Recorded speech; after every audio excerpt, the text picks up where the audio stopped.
Essential Sports Hub headline presented by Celsius Energy Drinks. Another day, another walk-off loss for the Red Sox, who got swept in Milwaukee 6-5 in 10 innings yesterday. Ceddanne Rafaela homered in this game, but he also ran into an out in the fourth inning with the game tied. Christian Campbell's error in the bottom of the 10th inning opened up the door for a pair of unearned runs and handed the Brewers the win. The Sox have lost 5 in a row now. They open up a 3-game series in Atlanta tomorrow night.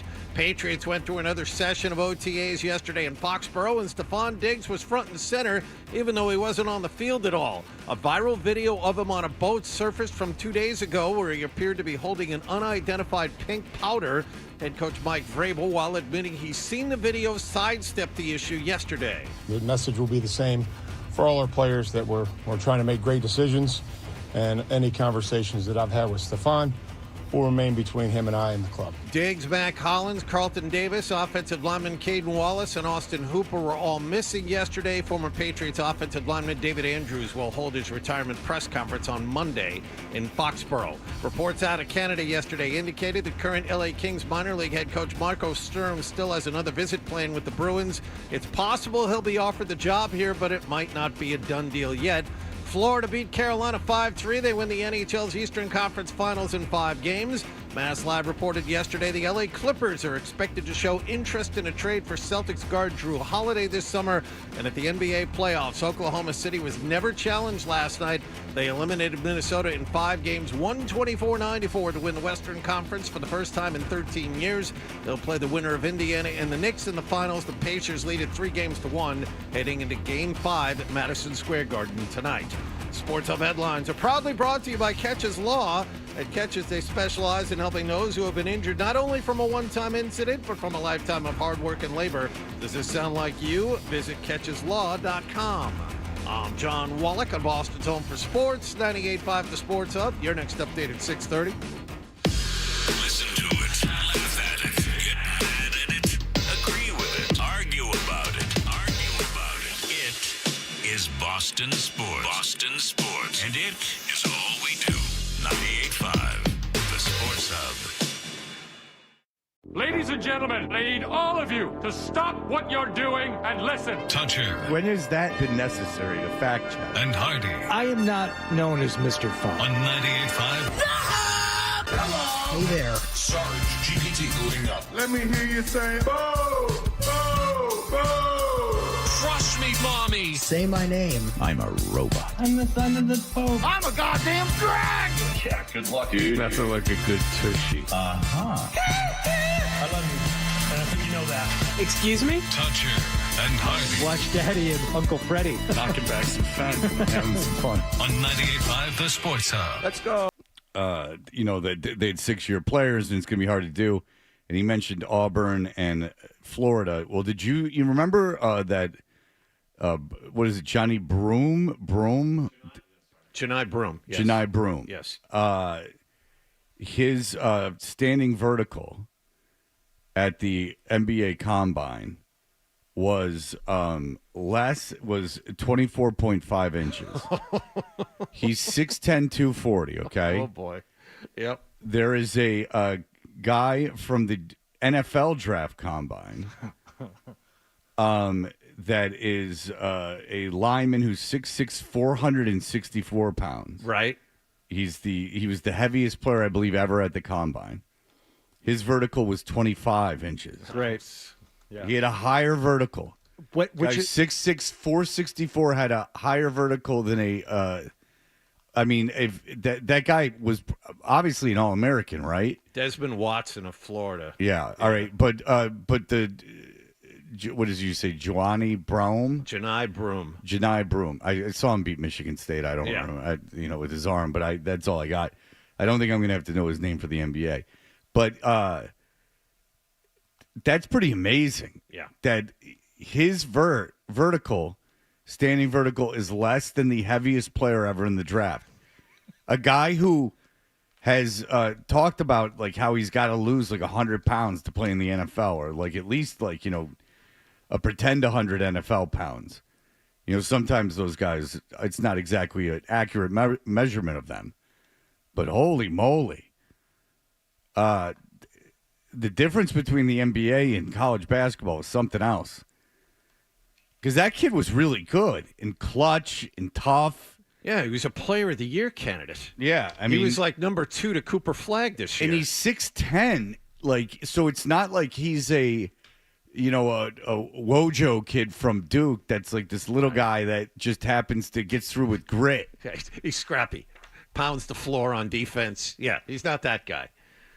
So basically, I mean, and you got to figure that this kid was really good in high school and stuff at 6'10", and he's an athlete. He can shoot. All those things. He was playing one-handed against Michigan State and ended up hitting a huge shot that like sealed the game. But I mean, that's 24. That's 2 feet. Yeah, That's insane that somebody who literally more than twice outweighs you, whose job does not require him to jump ever, has a bigger vertical than you. Yeah, I got to great. Google what verticals were at the NFL draft. that guy Watson. I don't think he got drafted, but he did get signed as an undrafted free agent by Tampa. Well, he didn't get drafted, and he's a better athlete jumping than the guy in the NBA. I know. Oh, I don't even want to watch the video of the guy doing it, of the Yeah, kid from Auburn doing it. I know. It's sad. So he's 6'10", can jump 2 feet. So he's got to really reach to dunk the ball. He has to actually can he dunk? extend himself. He has to be able to dunk. He's got to be. I didn't see him do it. 6'10", say his arms 2 feet long. That gets him at so he can just barely dunk. But the point is, he really has to extend himself when he does it. Yeah. That's the thing. At 6'10". Oh man. Oh boy. I want to see what the vertical jump numbers were. Well, but when you go to the NFL Draft Combine page, the first thing they show is the 40-yard dash. Who cares? Yeah, what exactly. Difference, Who what needs difference it? does it make? Yeah.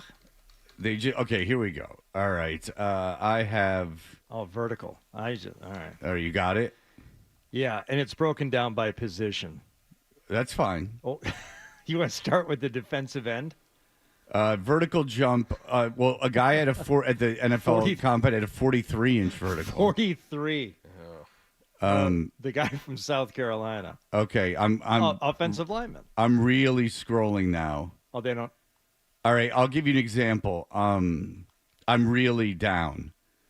Oh boy, some. Oh boy.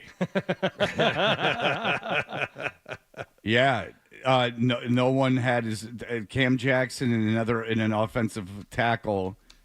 Both had 24.5. Those are the lowest at the entire thing. An offensive tackle and a defensive tackle. A guy had a 25-inch vertical. He was a defensive tackle. I'll find the lowest quarterback. I will try to find the lowest quarterback because I don't even know if all the quarterbacks do Here it. I got it. There's 4 of them. Okay. 31.5. Yeah, Will Howard from Ohio State, the kid that got taken in the 7th round that couldn't throw the ball. Yeah. 31.5. Will Howard. I can't find how many dunks Janai Broom had in his career. I'm looking. I can't find it. No, that should be readily available. You need to have that. I'm just saying the guy can't jump. Yeah, Will Howard, 6'4", 236. And his vertical is 6 inches. More, right? What did I say? Brooms was 24.5? Yes. Yeah. So, Yeah, Will Howard has a 6-inch higher vertical than the Broom kid. Man. Hachi Machi. Yeah. Tyler Slough, the kid from Louisville that everyone fell in love with, 32-inch vertical. Oh, yeah. Man, that sucks. Where'd you read this, Fred? Because nowhere in any of his draft stuff am I saying does it went viral? Does it? Okay. Yeah, it just went viral, and then so I Googled it because I was looking at the thing and it mentioned Auburn, and I went, oh yeah, and then I remember I had read about how crappy the guy's vertical was, which is not fair to him. I mean, he was really, really good college basketball about player. 25 points a game. His team got to the final, right? They lost. They beat Michigan, or they lose in the semis. They beat Michigan State in the Elite Eight, and then they went on to play. No, they lost in the final. Because they lost in the semifinals because the final was Houston, Florida. Yeah. But nowhere like under his weaknesses in any of these draft reports or scouting reports does it say can't jump. Do they have him in any mock drafts going? I don't think so. Mock drafts, they have him near the bottom of the first round into the second round. And I wondered why that was, simply because he is a dominant college basketball player, and this is one of the many clues why. Well, He's not exactly quick.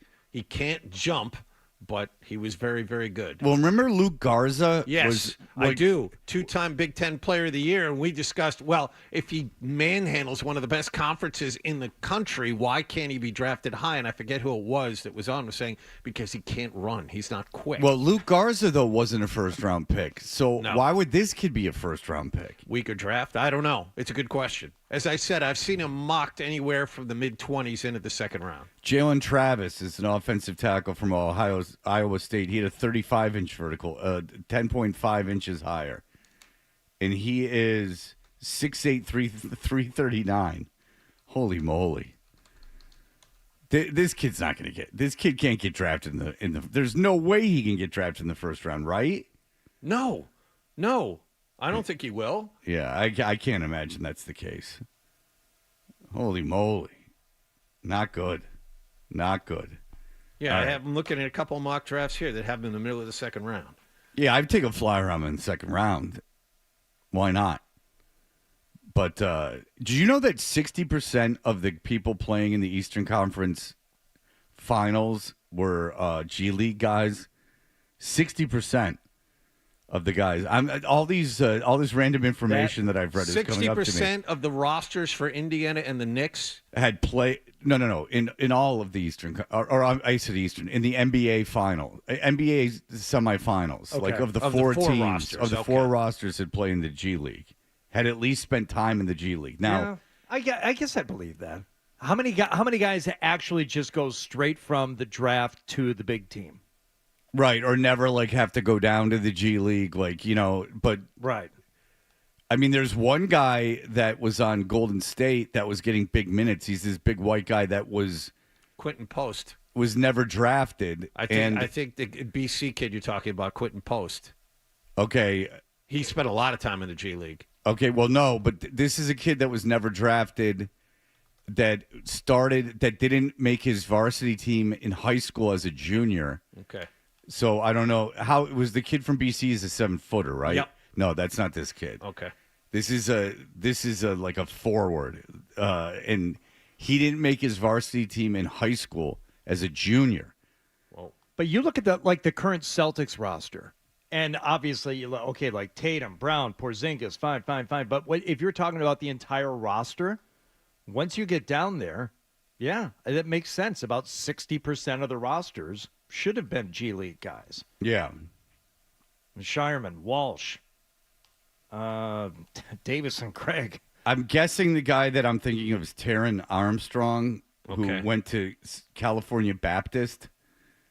That I'm guessing is who it is. Yeah. Because if you went to California Baptist, I don't think that you were Yes. an all-world player. But I could be wrong. It could be another white guy on the team that I'm not looking at right now. Peyton Pritchard is like a G League superstar. How long was he down there? A couple of years. Maybe Like his back and forth. Yeah, maybe his rookie year, but Well, he was a first-round pick. yeah, he was late first round. But he still had to spend time in the G League. Maybe in his rookie year I'm that I pretty can't sure remember. Yeah, I don't remember him being in the G League, but perhaps that's true. No, yeah, it's not Quentin Post. Quentin Okay. Post is a 7-footer. I don't think that he had to screw around too much. I'm sure he played in the G League and he's making $400,000 a year. Yeah, he did. He spent his early part of his rookie season in the G League, and he then- was drafted Because he of- was drafted in the second round. This guy was not drafted. This Taron Armstrong was not drafted. Yeah, of course he wasn't drafted, and he's. I'm thinking this is who it is, but it could be maybe it's Brandon Podobazinski. Pajemski. No, Yes. but he was a first-round pick, so no. No. It just shows, you keep working at. Who knows how good you're going to be when you're 16? If you just keep going, and don't quit, just keep grinding. You're not going to make enough money. You're going to struggle for a bunch of years, and you're not going to probably ever make enough money to retire on or get set on. But if your goal is to play in the NBA or your goal is to play, some high level of sports, and you have like a basic building block, right? Like if you suck, like you're never gonna you can't run or anything, Or if you're 5'8", 120 pounds, right? Exactly. There are limitations. There are limitations. Yes, you can't look at a 5'8", 120 pound kid. Say, if you work real hard, don't worry, you'll make it. Yeah, but this Taron Armstrong kid's 6'5", 190, and if he's 6'5" and he doesn't make the varsity team, he must have sucked like pretty bad. But he must have just loved basketball, played his varsity year. Then I think he went to like a JUCO school and walked on and then, played there. And, was one of these kids that was in college for 17 years. But he's only 23. So who knows? Dennis Rodman, Scottie Pippen. Well, Dennis Rodman's weird because Dennis Rodman went to the thing about the guy in Golden State that I find is the most interesting is he didn't make the varsity team as a junior at his high school. But Dennis Rodman, he went to some like small southern school, and he ended up growing 6 or 7 inches his freshman year, and then he was so springy. Yeah, Pippen was at Central Arkansas. I think it was. Pippen his freshman year, so the story goes, was the manager of the team. They were out of scholarships, and then people transferred out. He begged for a scholarship, got it, and then he grew 5 or 6 inches. He was a point guard, grew 5 or 6 inches, and away he went. So, well, I told you, I look at the Michigan State roster some years, and they'll have kids that were freshmen, and then the next year they're 2 inches taller. Yeah. And because you're still, some of these guys, when you're that tall, you just keep growing. And then obviously you saw Tatum since he's been a Celtic. Tatum's grown. Mm-hmm. I think he's grown an inch or two since he's been a Celtic, and also. Remember the difference in his body between when he came in and what he is now? Last 2 or 3 years, he's really filled out. I remember him trying to get by guys and go up and under. Now he just goes through people. Right, it's exactly. Much different. Yeah, like the idea that these guys can do that is pretty crazy. And that's what is. I saw something. Boy, I'm really just recalling. But it's sports though, so I can do it. They had something I saw on the Bruins draft and how much they screwed it up in 2015, like with those 3 picks in a row, and how much talent was around them. Oh yeah. And if you leave, so it was DeBrusque, Senyshyn, and Zaboral. Senyshyn. Is how you pronounce? Might have been Senyshyn. I think it's Senyshyn. Who cares? He played 13 games. The point is, those were the 3 guys. But if you look at them. They look like they're 15 years old. Yeah. And that's the thing that concerns me about the NHL draft is the kids are so effing young. Like they're really young. It's 17. Because like in basketball, you get double reclasses. In football, you certainly get double reclasses. I mean, you guys, in football, you got to play 3 years of college. But, in these like you guys got 20-year-old kids coming out in these drafts. In baseball, you got kids coming out of high school 20 years old. At least you kind of know. Like a 17-year-old kid, how the hell do you know what that kid's going to turn into? It's weird, though, because you see in some instances kids that are 18 and 19 that just don't go back to juniors and automatically start playing in the National Hockey League. There are some 19-year-olds, most of the ones the Bruins draft, that take about 4 or 5 years to come up here and don't turn into anything. But why is hockey the outlier, though? Yeah, that's like the one where it's like before you're like even done growing necessarily, you can jump in and play. Sure. It's funny because for a long time hockey, it still kind of is. It's like you're 17 or you're 40. Remember? There would be like, remember when Sidney Crosby was no like sweet spot? Like Sidney Crosby played and like Stamkos played when they were like 4. But then you would have Chelios who was like 44 years old. Like you would just have these really young kids and these super old guys that were just still playing. Like hockey's a weird game. Yeah. But it's also, tennis and golf and this crap. Like you could see like you're a kid. Tennis, same thing. I mean, you have some 18-year-old guys that are ranked in the top 10, and then you have 35-year-old guys, 40-year-old guys that are also ranked in the top 5. But at least that's non-contact. Like, for hockey, and you want these guys to be able to play both ways, and that means that you have to be heavy on the puck and that you have to be able to, be physical, and you have to be able to at least take a hit. And you're asking a 17-year-old kid that might weigh 175 pounds, 180 pounds. They say 180 pounds. I don't believe they're 180 pounds. That kid, Johnny Gaudreau, came from BC. He was 5'8", 160, maybe, and came right out of college. Now, he was a little older, but the point is you're talking about body types.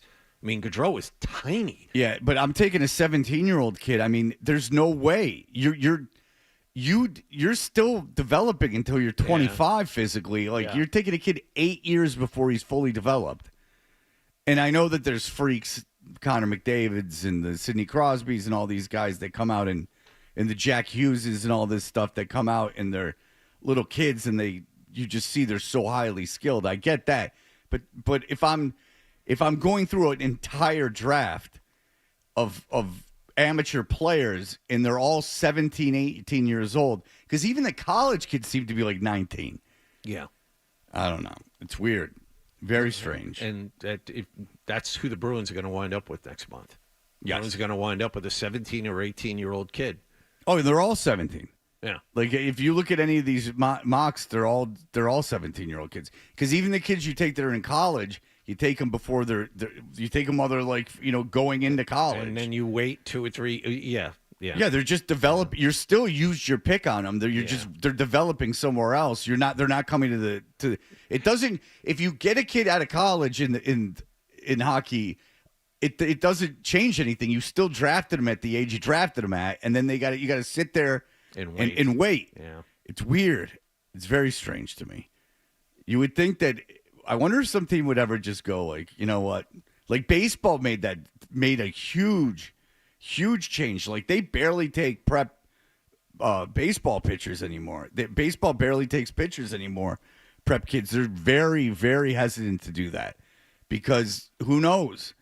Who knows? Who knows the mentality of an 18, 19-year-old kid? Who knows what they're going to develop into? Kid throws hard, but I don't know how his arm's going to hold up, all these things. You give them 3 years of college and get them turn into a man, see how they hold up at a big program.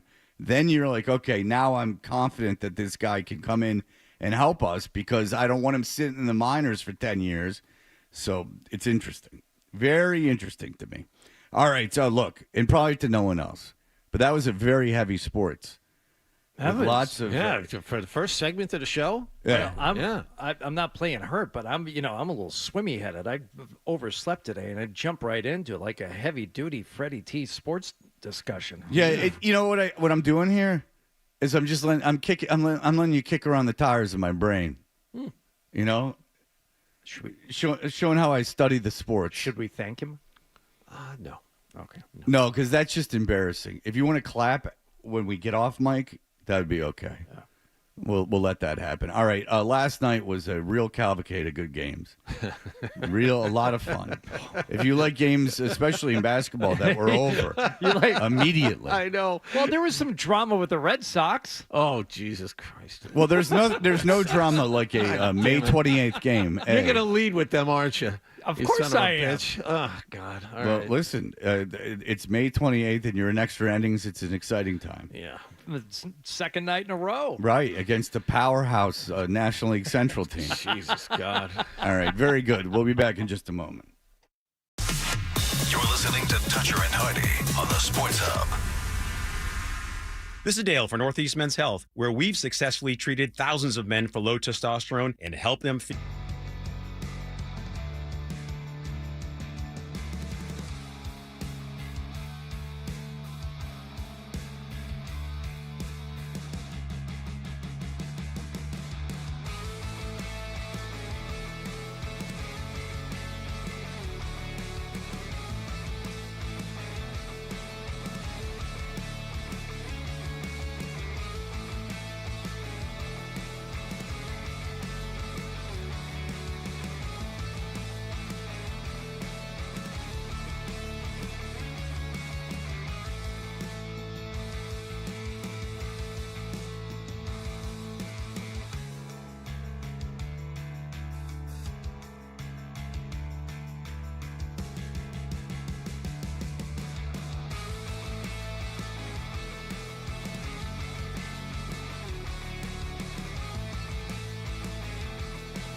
Did you catch a game last night?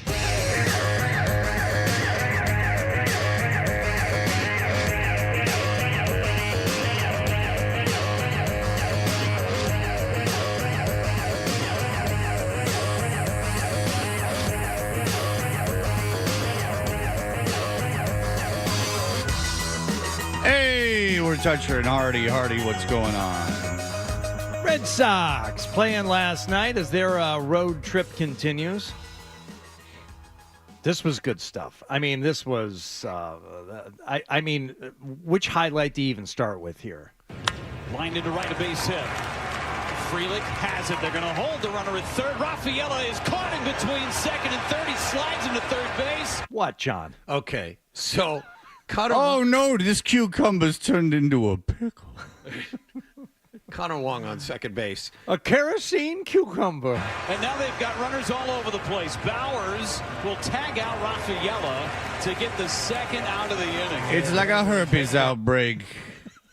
Blisters all over the place. Are you going to excuse this or explain it, John? I'm going to try and explain it. Okay, go ahead. First and second, Connor Wong's on second. Cedon Rafaela on first. Base hit to right field. Rafaela tears ass around second base because he knows he can beat the arm of the right fielder and digs for third. The problem was he never picked his head up and saw that Wong had stopped at third. So Rafaela slides into third base, pops up, looks to his right, and goes, "Oh, there's another guy here." And Milwaukee tags him out, and that kills the rally. It was great. It just your average, ordinary Little League play.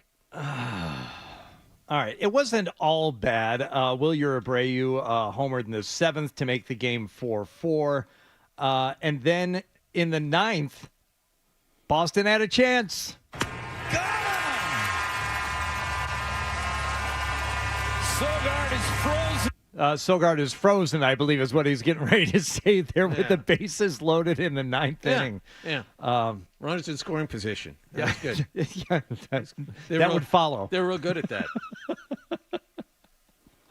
How about with the game tied at 5 once again? Ground ball right side. Campbell coming home and a bad throw. The run scores. It goes all the way to the backstop. The runners are going to advance to second and third on a terrible throw by Campbell. Tied up 5-5. That tied the game at 5-5. Pardon me. Put the winning run in third base, and then you'll play the highlight of Milwaukee winning the game. Christian Campbell's throw. By the way, the infield was in. Infield was in. Guy hits a ground ball right to Campbell. He missed the catcher by about 5 feet to his right. Wasn't close. It was one of those Pete Alonso throws, Fred. He missed by 5 feet. Ball bounces to the backstop. Game is tied. Campbell can't get out of his own way offensively. Maybe he's got the yips.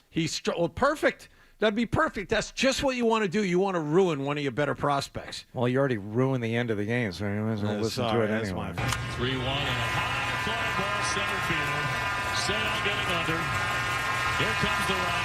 Here's the throw home. He will dive in, and they win it again. And the Red Sox lose another one.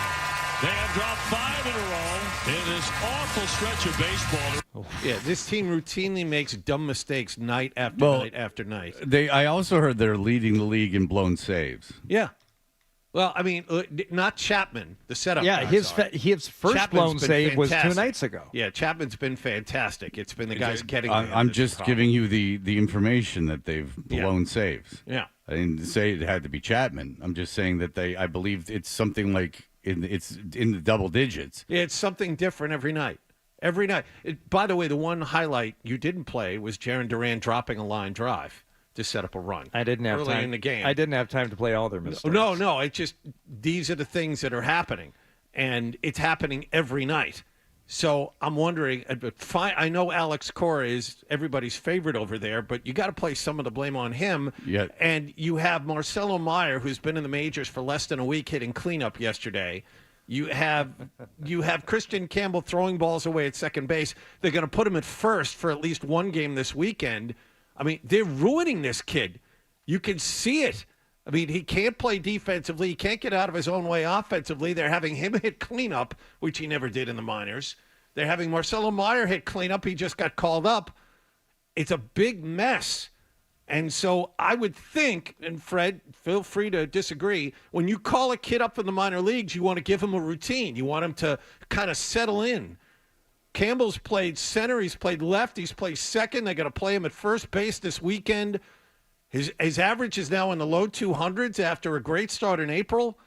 May's been horrible for him. And now you're doing the same thing with Meyer, who is, hitting cleanup, just got here. He's going to press a little bit when you hit him there. He was 0 for yesterday. What's going on over there? Well, what's going on is that they are 10 games out in the loss column now in the division. And the last time I checked, and so the chances of them winning this division are very, very low. But if you listen to people like Steve Phillips, who were very bullish on the Red Sox, they're 9.5 out of first place in the East. Now there's there's two teams in front of them aside from the Yankees. Mm-hmm.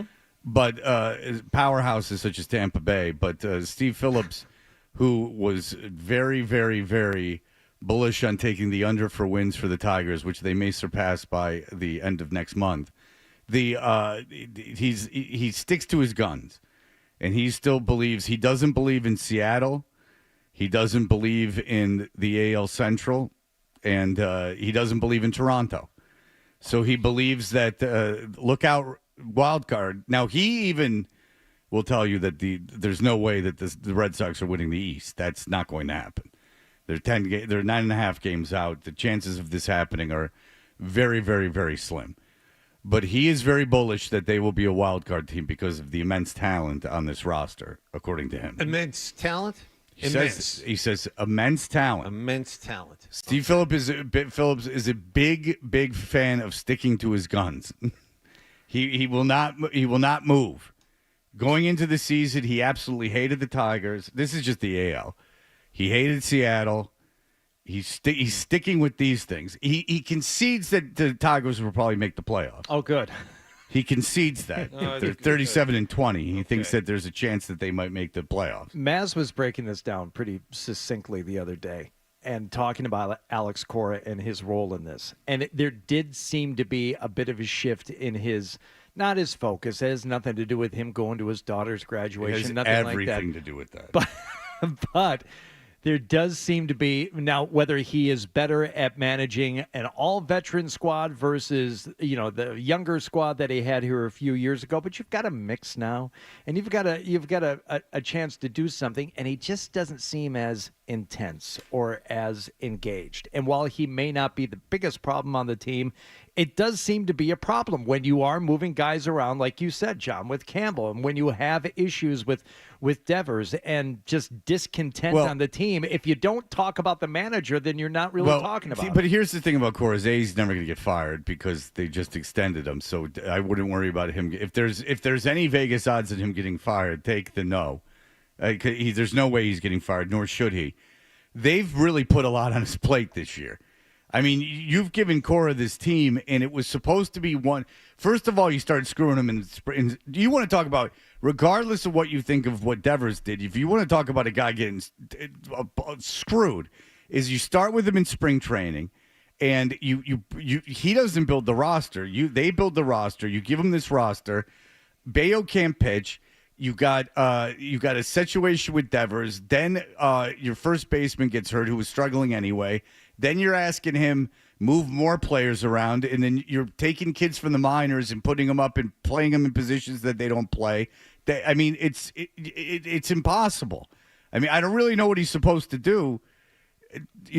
I guess leave Campbell alone at second base for one. Yeah, but then they're all over the place. Yeah, I know, but John, what's he going to do? I mean, you were given a roster, and now there's injuries, and now you're bringing up kids. And listen, I would play. I think that if he could, I would imagine that he would like to just have Story not play, and that he would like Meyer to play shortstop. Yep. Because then you could have Meyer and Campbell short at second, and then you could just go, there you go. All right. And then you could figure out third base. But, for the time being. But they're playing kids in positions that, and a kid kind of comes up from the, his first season in the major leagues is going to struggle more times than not. I understand that, but the fact that they're making him hit cleanup, which I don't understand, and they're moving him all over the place, isn't helping him. No, it's not helping him, but it's also... He's eager to please all... apparently he keeps taking ground balls at first base before every I've seen game it. and all that stuff. When Meyer came up, he scooped one from Meyer, and they were very excited about it. The two of them. Apparently the kid has the go get him attitude, but they're hurting this kid. They're hurting his development. Yes, and that's part of the danger of calling kids up, is that, it's going to be... But struggling is not necessarily a... this early in your career is not necessarily a death nail. And on top of all of this, they make dumb mistakes every night. The base running mistake by Rafaela. That's normal for them. The drop line drive by Duran. They make bad fielding plays every game. They make bad base running mistakes almost every night. Who do you blame for that? That's not roster building. That's just bad baseball. Well, the third base coach. That's who I blame. Okay. Keep your head up. Sure. We should be looking at the third base coach. What do you want him to do? Hey, Zidane, over here. You stop at second. Well, that's the same thing as saying to Cora. Like, what do you want him to do? He's in the dugout. Like, what do you want him? Hey, pick your head up. That's right. You can yell at him. Hey, there's a guy here already. In Campbell, stop. Campbell, he's got the infield in, which he should, and Campbell gets a ground ball hit to him, and he misses the catcher by 5 feet. What do you want Core to do? Like, hey, hey, Campbell, when you're playing in, when the ball comes to you, you're going home. Yeah, I know. Yeah, but hit the catcher. I want you to hit the catcher. Throw 5 feet to the left. All of these guys. I just don't know if this. Look, Red Sox outside of here get a lot of leeway because people just assume they're going to be good. I don't know. I don't know how good this team is. The pitching should have been better than it was. And the pitching... starters aren't given... The bullpen has been so overused. They're all going to be blown up by the All-Star break. None of these starters, except for Crochet, can go deep in games. And Bayo's been horrible. Bayo's been horrible. Bueller hasn't been great. Bueller's been okay, but uneven. You would agree Bueller's been uneven. I would. So, look, is Cora... I do think that... I think Cora kind of, when he got extended, was given a mandate and just like, here's what we're doing, and then he's just like, fine, if this is what you want me to do, I'll do it. And he knows he's safe, but there are some major problems with how this roster was put together, and Cora has no control over except how he uses pitchers. He's got no control over how Bayo pitches. Like he's got that's not his responsibility. He's not a pitching coach. But it just seems like a team that is lacking in depth, that they invested in the wrong positions. And look, Bregman was an MVP candidate before he got hurt, so it's not like you can diss him for signing Bregman. You can blame Cora for the lack of focus. You can blame Cora for the use of the rookies and what he has done to them.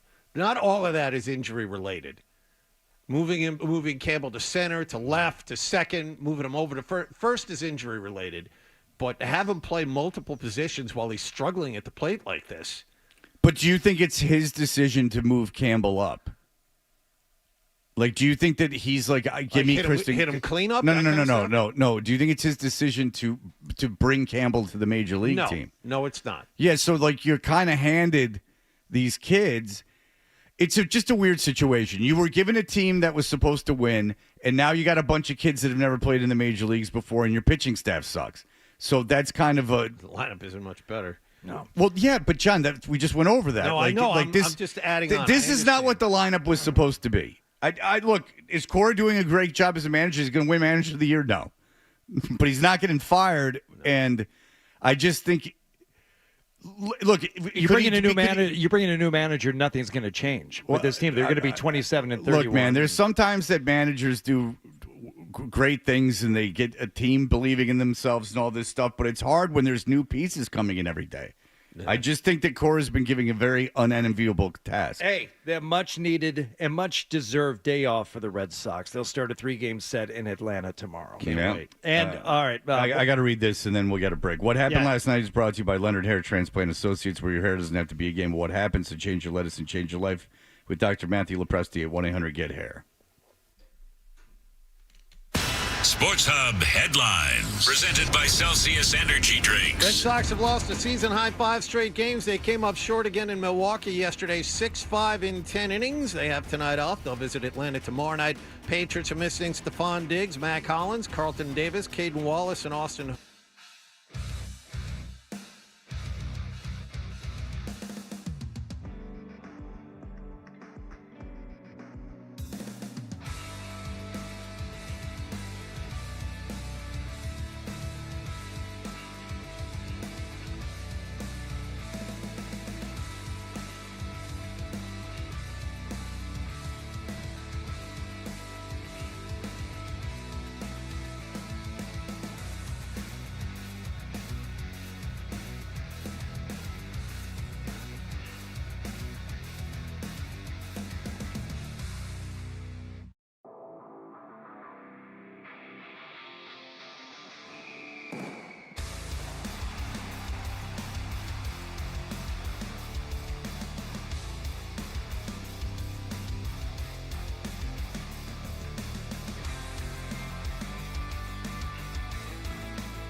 let's go. Let's ride. 98.5. Like, let's roll the dice. The Sports Hub.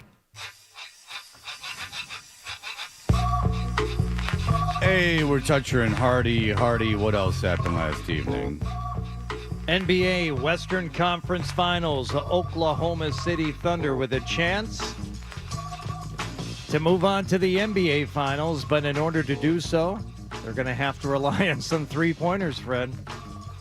Oh, Jesus Christ. Shea left wing, guarded by Randall, pulls up, pops. He wants three. Give it to him. Cha-ching, a Thunder money ball. Shea says, this is my house. Oh, boy. See, they were in Oklahoma City playing the game. So he says, this is my house. Oh, man. This is my house. Oh, boy. I got this house. I bought this arena for $150,000. We're in Oklahoma City. Cha-ching, a Thunder money ball. Shea says, this is my house. Yeah. This game was over pretty early, so let's just jump. Well, to it the was fourth. over in the first quarter. Let's just jump to the fourth quarter. Down the lane, floats a runner, counts it, it goes, and it goes! Gilgeous Alexander weaving through a minefield of Minnesota defenders. It didn't matter. He gets to the stripe for the fourth time in Game 5. 33 points in 33 minutes. Yeah, so he had he had one more point after that, so I'm guessing that game they were up by 40 at that point. So I like the excitement. Yeah, there was no run. Usually there's a run by the team losing by a lot. There was no run last night. Minnesota gave up in the first 8 minutes of that game. It was 26-9 in the first. Yeah. When they came out in the second quarter, there was no push. Nothing. Well, no, there was no starters. Like, Yeah. I don't know if there was foul trouble or what the hell was going on. No, there was. Chris Finch was so angry with his team, he benched his starting five. He benched his starting five, Yeah. and then the Oklahoma City had the ball to start the second quarter, and they go and they score immediately, and then you're just like, okay, well, this is over. I watched the first 5 or 6 minutes of the game. The only guy who showed up last night was Anthony Edwards. Anthony Edwards was the only guy on offense willing to take a shot. Anthony Edwards was the only guy who was active. The rest of those guys looked shell-shocked for some reason. I don't. You saw it happen last year, too. They made the Western Conference Finals last year and lost to Dallas, I believe, in 5 games. I remember in the 5th game, they checked out of that one early, too, and they got blown out. Yeah, it's a bit of an issue. They issue. got blown out at home. I think they lost by 21 or 25 at home in Game 5 of the Western Conference Finals last year. Well, Jaden McDaniels was 2 of 13 from the field. They shot 41% from the field last night.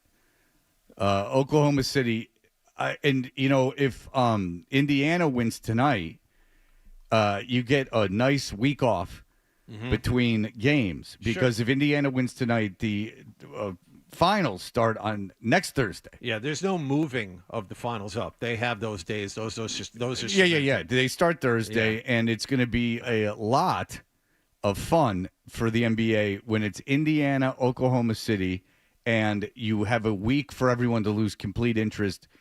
Talk, not mine, but talk of this being perhaps the lowest rated, and with streaming and everything else that competes, that this might be the lowest rated NBA Finals like since they were on live. I'm not joking. No. Like think about it. Like, you know, they used to be on tape delay. Wow, we're going back to like the late 70s for that. You're going back to about 1978, Johnny. Yeah. This is before Magic and Bird. You're going back. Magic and Bird are the ones that brought these games live, and you're talking about a situation like that. And I'm interested. I am just interested because the NHL is not going to have a ton of heat on it either. But I'm interested if the NHL final, how that competes against the NBA finals. They won't do as well, but I wonder how close it is.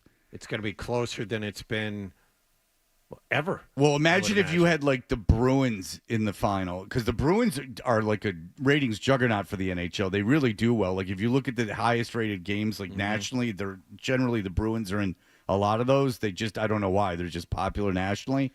It would be, if you had like a Rangers or a Bruins in it, it would be a real situation. If you are not a sports fan, if you're just a casual sports fan, and which is what gets ratings. Right. So which one of those do you turn on if you can only choose one? If you could choose, it's going to be. Well, I would take Edmonton. Panthers, Edmonton. Panthers, yeah. Well, me, who doesn't care about either of them, I would choose Panthers, Edmonton. Because you have guys, Hall of Fame caliber players playing on each one of those teams. Yeah, and on Edmonton, you have the GOAT guy. Like, you have a guy that's going to finish his career being one of the top 10, if not top 5 NHL players of all time. There's something that feels important about watching that series as opposed to, with Alexander, sure, he could be an important player in the league. I think the jury's still out on Halliburton and whether or not how much staying power and how much historically we're going to be thinking about him. But between watching the two series, no, I'm going to be watching. And by the way, but it's because we're up against it here. The Panthers won 5-3 last night. So, yes, Florida's.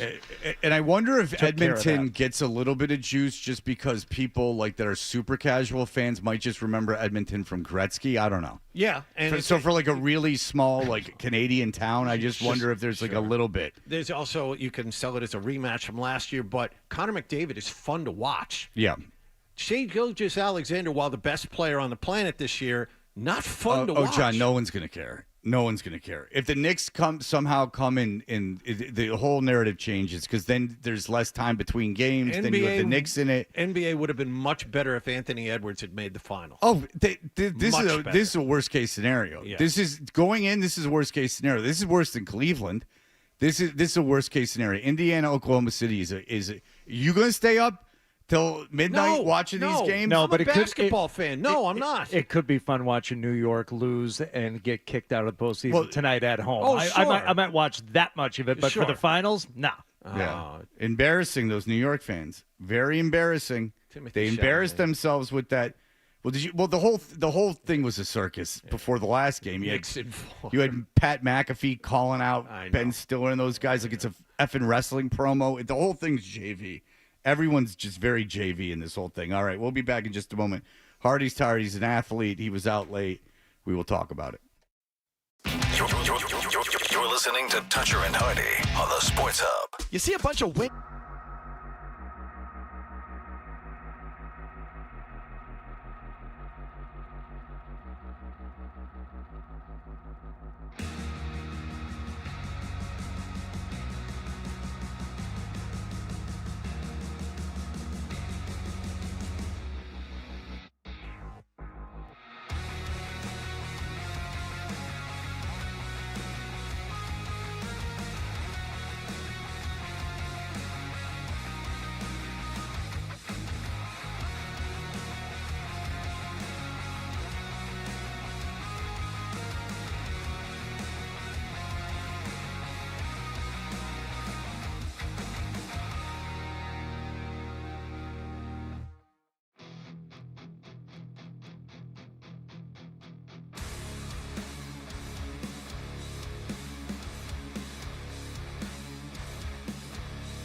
The Brewers completed a 3-game sweep of the Red Sox yesterday with a second consecutive walk-off win in 10 innings, 6-5. Sox took a 5-4 lead in the top of the 10th thanks to a David Hamilton fielder's choice, but then the Brewers tied it on a Christian Campbell throwing error, and Chad Durbin won it for the Brewers on a sacrifice fly right after that. Sox have lost 5 straight. They visit Atlanta tomorrow night.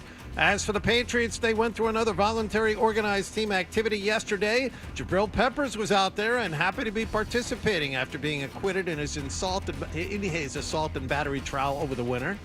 I just try to be the same guy every day. I love this game. It's a big passion for me, and I just show that. Try to lead by example, be a guy, do what the coaches say every time I'm supposed to do it, so the young guys have something to follow and keep the standard. That's never going to change. No matter who comes in here, the standard is the standard. Team was missing Stephon Diggs at yesterday's workout. Diggs was seen on a boat in Florida 2 days ago in a viral video holding a packet of pink powder. Mike Vrabel would only say he's spoken to Diggs and will keep the conversation between the two of them. The Bruins' search for a head coach seems to be coming to a close. Online reports have Marco Sturm as the favorite. A report out of Canada yesterday indicates he still has another visit planned with the team. Florida Panthers came back to beat Carolina 5-3. They win the NHL's Eastern Conference Finals in 5 games. Mass Live reported yesterday the LA Clippers are expected to show interest in a trade for Celtics guard Drew Holiday this summer. And the New England Revolution played to a 1-1 draw with DC United last night. They visit CF Montreal on Saturday. Sports Hub headlines are brought to you by Blue Sky Restoration Contractors. If you're experiencing property damage from last week's nor'easter, Blue Sky will take care of everything from beginning to end. Visit goblusky.com, restoring your property and your life for a brighter tomorrow. I'm John Wallach on Boston's Home for Sports, 98.5 The Sports Hub. Your next update at 7:30. Here we go. Boom. I win. Kaboom. Yeah. It's so funny. We've got a passion for Boston sports. Get angry. 98.5 The Sports Hub. Fred, what's it like to work with Hardy and Wallach? What a golden ticket I've gotten. There you have it. Toucher and Hardy resumes. You'll have to excuse me. I'm in a constant state of exhaustion. I don't know why. I think working a holiday somehow threw everything off. I'm telling you, I told you this yesterday. Once that rain stopped and the pollen started kicking up again, I think that affected you and a lot of people. Well, I had the gout where I had to take the gout medicine in the middle of the night, and that threw me for a loop yesterday. How you doing with that? Everything okay? The gout goes away as soon as I take that medicine. Okay. But the medicine, if you combine it with other medicines, all my antipsychotics and boner pills. I mean, you're in a. No, I'm just kidding. But when you take that with the heavy ibuprofen, it's very hard on the stomach. Is there some kind of a salve you can be rubbing on the foot? Well, I mean, I have a series of mothballs and Epsom salts that I obviously keep around the house. Do you have a foot bath? Oh yeah, of course. I mean, I do celebrate holidays. I mean, obviously, I have a foot bath and a foot massager. Okay. All right. So Hardy yesterday, it was very exciting. Him and Felger were going out to the Pickleball Palace in Natick, Massachusetts, where they're at the Natick Mall, where there used to be an anchor store. Mm-hmm. But brick and mortar businesses are falling by the wayside, and they need to do some reappropriate the space. And Pickleball has taken that over. And Hardy, you were off on your way. Yeah, I mean, I've been playing here for the last, 8 months or so maybe, and playing a lot, and they asked if I would like to participate in this. I'm like, sure, this sounds great, and would you like a partner? And when initially I said, well, who am I playing against? They said Rob Gronkowski and, whoever he has, but he'll probably have somebody good. So they initially asked if I would like a pro to team up with. And I said, yeah, that would be awesome. The more I thought about it, I said, you know what? Gronkowski's not a pro. That doesn't really seem like a fair thing. And if we're going to have fun, you want to make it like a legitimate game. Plus, you're going to have to fly the guy in. You're going to have to put him up at the Four Seasons. Take him off tour. You got to take him off tour. Yeah, this is a charity thing. Right. I mean, do we really want to invest the millions of dollars into getting this guy up here? How about this? I've talked to Felger about this before. Felger says he plays pickleball. We've never played together. Would I ask me? Absolutely. Sure. I'll play with you. And then we come to find out it's going to be against Rob Gronkowski and Julian Edelman. I said, great. This'll be fun. Now, I don't think we're going to win. These guys both look like they can still play football. They're, great athletes to begin with. but whatever. Let's see if we can give him a game. And we took it semi-seriously. Felger and I actually went out and against his wishes, got one practice session in a couple of nights ago. You trespassed, I understand. A couple of very good players. Yes. Now, I'm not going to get into duper ratings, which are how pickleball players are measured. Those are confidential and... Oh, no, they're a public record now. You have to file a FOIA, but you can get them. Well, yeah, I know, but you also have to be a member of the National Pickleball Association or the International PA, the IPA. The IPA. IBP, International Brotherhood of Picklers. Okay, so, but yeah, and you don't, and since people are paying for those things, it's like giving out specific ratings numbers on the air. You need to be a Nielsen member for those. You don't do that. So, and the guys we went up against are, better players than us, and we held our own by the end of it. I thought, okay, we have a chance. So I show up, and I got to be there early, 5 o'clock yesterday, and Bossy, first of all, is beautiful. A great facility. Yeah. This is gorgeous. Okay. They Plants? really did it up right. Do they have plants? Plants. No, it's about the pickling. And is there a lobby area with live plants? I was too focused to notice if there was any vegetation. Because I think that would relax me. Okay. Twix games. Simulators upstairs, a lounge, great food. Simulators. Pickleball simulators? Golf simulators. Oh, golf simulators. I mean, really is. The place is gorgeous. They did it right. Is there a pickleball simulator? In case you want to warm up, your partner's not there yet? I didn't see a pickleball simulator. It's called a ping pong table. They do have ping pong tables. Of course they do. That's a pickleball simulator. There is some crossover in the game. You know what, Fred? I thought you might be interested in learning how to play. Same paddle sound coming off the racket. I know. Yeah. I've played pickleball. Now, do I know all the rules? No, but I've obviously played the game. Yeah. So I'm living on Mars. As I get there, Gronkowski and Edelman come out to play their first match, so I start scouting them. Ooh. And my first thought when I watch them play is, they're not that good. We have a chance. Mm-hmm. I stopped short of texting Felger, A, because he's still on the air, and B, I want him to see for himself. So I watch him play a couple of games. I go on another court and start warming up a little bit. Okay? Yeah. Now, are you meditating at this point? Is this a mental warm-up? No. This is physical warm-up. You know, Alex, the sales guy around here, Sure. Turns out he's a tennis brat, and he can actually play a little bit. So he's getting me warmed up. Felger shows up. I said, Bobby, how we looking? I said, come take a look. Again, because Felger has, at one point in his life, adopted a Rat Pack style of speaking. So it's in his best Sinatra voice, he says, Bobby, how you doing? How's it look? When he was trying on personalities, he said, let's go for 1962 Vegas Sands Sinatra. Hotel. Sands Hotel Sinatra. He's the same guy off the air as he is on the air, but he is way nicer than you would expect. He hadn't seen Marcy in a long time, and he leaned in and he gave her a kiss on the cheek. Oh, nice. Yeah. Like very Rat Packy style. Yeah. He's got that vibe about him. When's the last time you saw a coworker or friend of yours wives and gave her a kiss on the cheek in greeting? Well, this is a man who's I don't know friends if with, I've ever done it. This is the man who's friends with the Kennedys. So I think this is what they do. Yeah. It's Kenny Bunkport, right? This is Hyannis. Jesus Kenna Christ. Bunkport's the other side.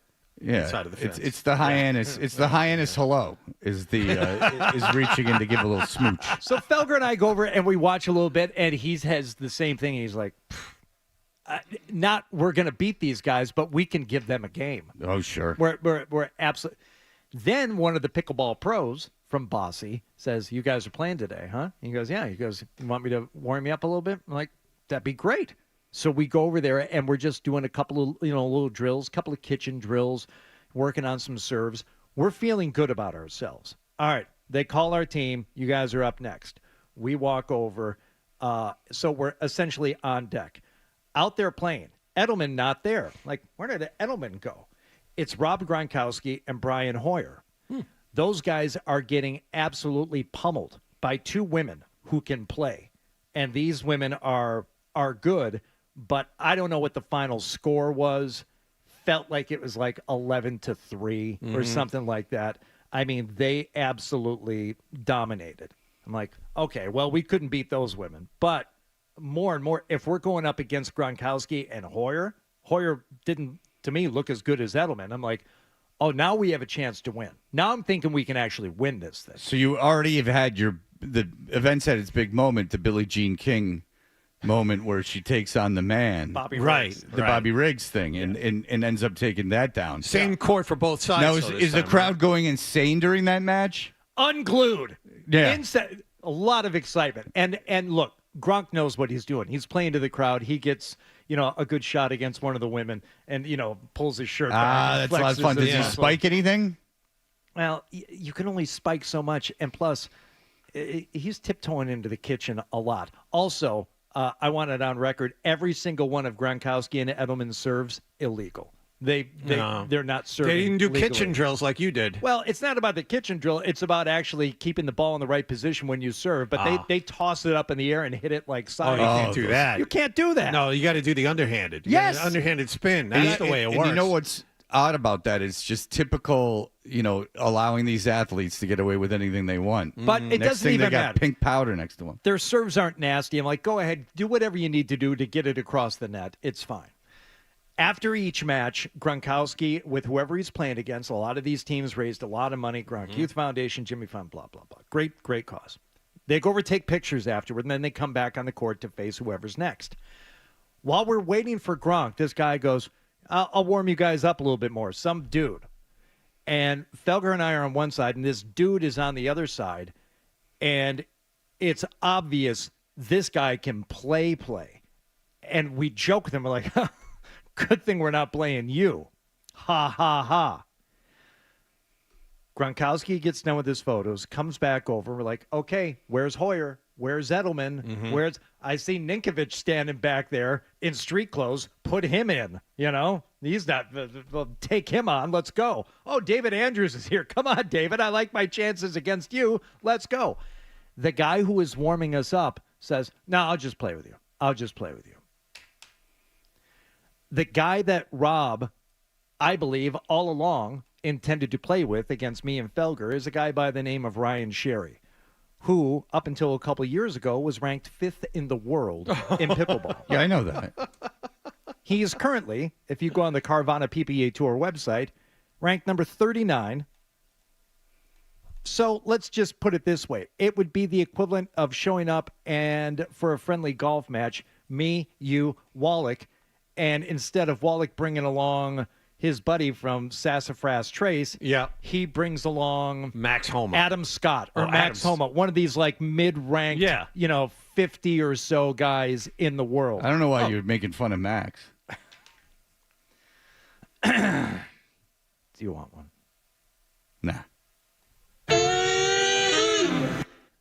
Suffice it to say, Ryan Sherry could have easily beat me and Felger by himself. And it sounds like you were warming up at an inordinate amount. It seems like that maybe this guy was getting in your heads a little bit, trying to run you around. No, I know for me, my best game when I'm playing is usually my third or fourth game of the session. Yeah, So yeah. wanna- You got to wanna get loose. You know your own body. It's a lot of ground to cover. It's how you get into flow state. Yeah. Edelman came out for his first match. He had broken a sweat like he was getting ready to go fight Tyson.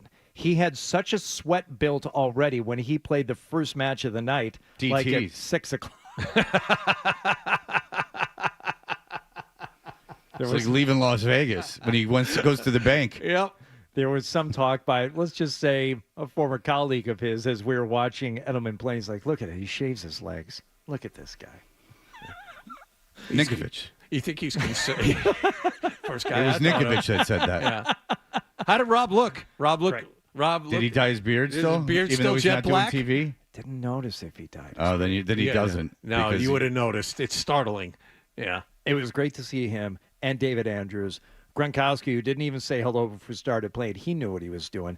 I don't know that he actually touched the ball all that much. It was me and Felger versus a currently nationally ranked professional who played in a tournament 3 days ago. He just played in like back-to-back tournaments over the last couple of weeks. Came in The Toys R Us in Kenosha, Wisconsin. Hold on, I'm going to pull up his recent stats. I Because can't wait. Please read them all. I never tire of this. Yeah, he was at the J.C. Penney's Open inaccurate. in Fairbanks, Alaska. He was playing at a Gap. No, I think he. This tournament sponsored by Chuck E. Cheese. No, I think he played That's at the. too big a sponsor. I think he played at the Boise PPA Challenger. Of course they did. So- how did he do? Egg on your face. This is brought to you by Gus. Who's Gus? Oh, he's just a good neighbor of mine. A guy who Neighbor of gave mine. $50 at the door. Yeah, seems like a good guy. He lets me use his yard. He played at the Selkirk, Kansas City Open. Yeah. Yeah. I saw Andre Agassi, who's about 60, make the quarterfinals in mixed doubles in one of these tournaments. Okay, you know what? I don't even know if that was a sanctioned event. That's made for TV stuff. Oh, Yeah. is yeah, that- that's I'm not. sorry. That's like an all. It's a circus, is what it is. I don't know how he holds up under the pressure. How do we do? You ask. I believe the final was 11-1. You lost. And Gronkowski started like chirping before the end of it, and we finally took back serve at one point. So I just gave him the the did you? talking thing. Yeah. But I mean, the guy that he had as his partner was so good. He could put the ball wherever he wanted. He made us look foolish, and we couldn't even like our whole plan was to hit it at Gronk's feet. Just hit it down there. It's like you can't do anything. This guy had us running all over the court and made. Was he able to stay humble though? Because I mean, I'm gonna. You know what, Fred? I'm gonna say no. He was kind of a dick too. well, I mean, that's the price of fame. He's in his environment. He was feeling it. Yeah, I mean, you know who comes out to those pickleball matches. You got every puppeteer. Pickleball groupies. Yeah, well, yeah, the groupies. I mean, yeah, you have all kinds of people. Yeah, how were you able to fend off all the women after you were done? With my wife there, it got uncomfortable. But the boy was there too, and he learned a few things. Oh, did he? Yeah. He saw how that. He knows the price of fame. So I won't congratulate Rob Gronkowski on anything other than raising a bunch of money for his foundation. And the Jimmy Congratulations Fund. on I will that. I'll congratulate, I guess, Ryan Sherry for beating up on a couple of novices. Great. I don't know what got proved in that match last night. Right. Other than trying to humiliate us, which. Now, was Felger upset that this happened? Yeah, and then we talked with him afterward, and I was trying to ask both Rob and Ninkovich about Bill Belichick, and Felger interrupted once to ask, who was that guy? Who was that guy that you brought out there to play against us? I'm like, come on, Felger. We're trying to talk about Jordan and Bill here. He has no time for your foolishness. So what Hardy's saying is that he tried to get Ninkovich and Gronkowski, because we already talked to Gronkowski about Belichick and Jordan, but he tried to get them to talk about it. He said that when he was interviewing them, they were tight-lipped, but then after the interview, they got very loose-lipped. Well, I mean, we're all just talking about stuff, but it wasn't anything salacious. It was No, just, they were making fun of him. I don't even know if it was making fun of it. It's just more of like an accurate, reading of the tea leaves. Here. Did you see the shirt company, what they gave me yesterday? A shirt company sent these out yesterday to me. Are they pickleball If you're shirts? watching on YouTube, Jordan brand Very nice. shirts. They sent me. I'll give you the name of the company later in the show when I find it. But yesterday I received 2 of these Jordan shirts. Nice. I can't believe you're not wearing one now. It is it's the Jordan logo with the famous Jordan silhouette, but it's someone with long hair and pom poms. That's awesome. That is flying through the air. All right, so you only played the one match. The one match we lost 11-1. How many people at the event? I don't know, a couple hundred. No, well, look at that. I mean, look at pressure situation, man. You did it. You did it. I didn't feel like it. How many members of Puddle of Mud were there? I heard that there was some celebrity guests. The guys from Puddle of Mud and Trapped were So there. it was a very MAGA affair. But they were I doing an acoustic set up in the lounge. Okay. Near the plants. I understand. There's a lot of. It was a very MAGA heavy event. Yeah. They've been canceled by a lot of people. Eddie Trunk sends his apologies for not being able to go there. He was going to MC the thing. He was originally going to play, but then he realized he was too large. All right. Well, congratulations, is he a big Hardy. fella, Eddie Trunk? He fluctuates. Yeah. Yeah, he's a big T-shirt with a unbuttoned shirt over it. Oh, guy. I wonder why. Yeah, he's one of those kind of guys.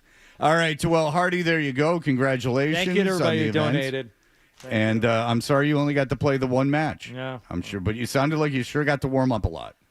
So that sounds like fun. I'm gonna have those courts are beautiful. I'll go back and just play, but Yeah. not against Gronkowski and some ringer. And not if they charge you the way you're filleting them. All right, here's the deal: is Chris Price is going to join us. An interesting day at Patriots camp yesterday. The Stephon Diggs thing. I had more guys text me speculating what the pink powder on the boat was. And I didn't even notice it, but I guess I missed that one. But when certain circles have more information on that than others. Yeah, I had some people in the know speculating what that was, and some people that aren't in the know anymore speculating if maybe they missed something. Maybe there's a new era in narcotics that they were unaware of. All right, we'll be back in just a moment.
Before Toucher and Hardy, the Patriots OTAs are going on, or whatever the hell it's called. Voluntary organized team activities.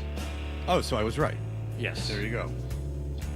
Good for me. But there was fun stuff yesterday because Stefan Diggs, I didn't think much about it when I saw it, but I've lost my eye.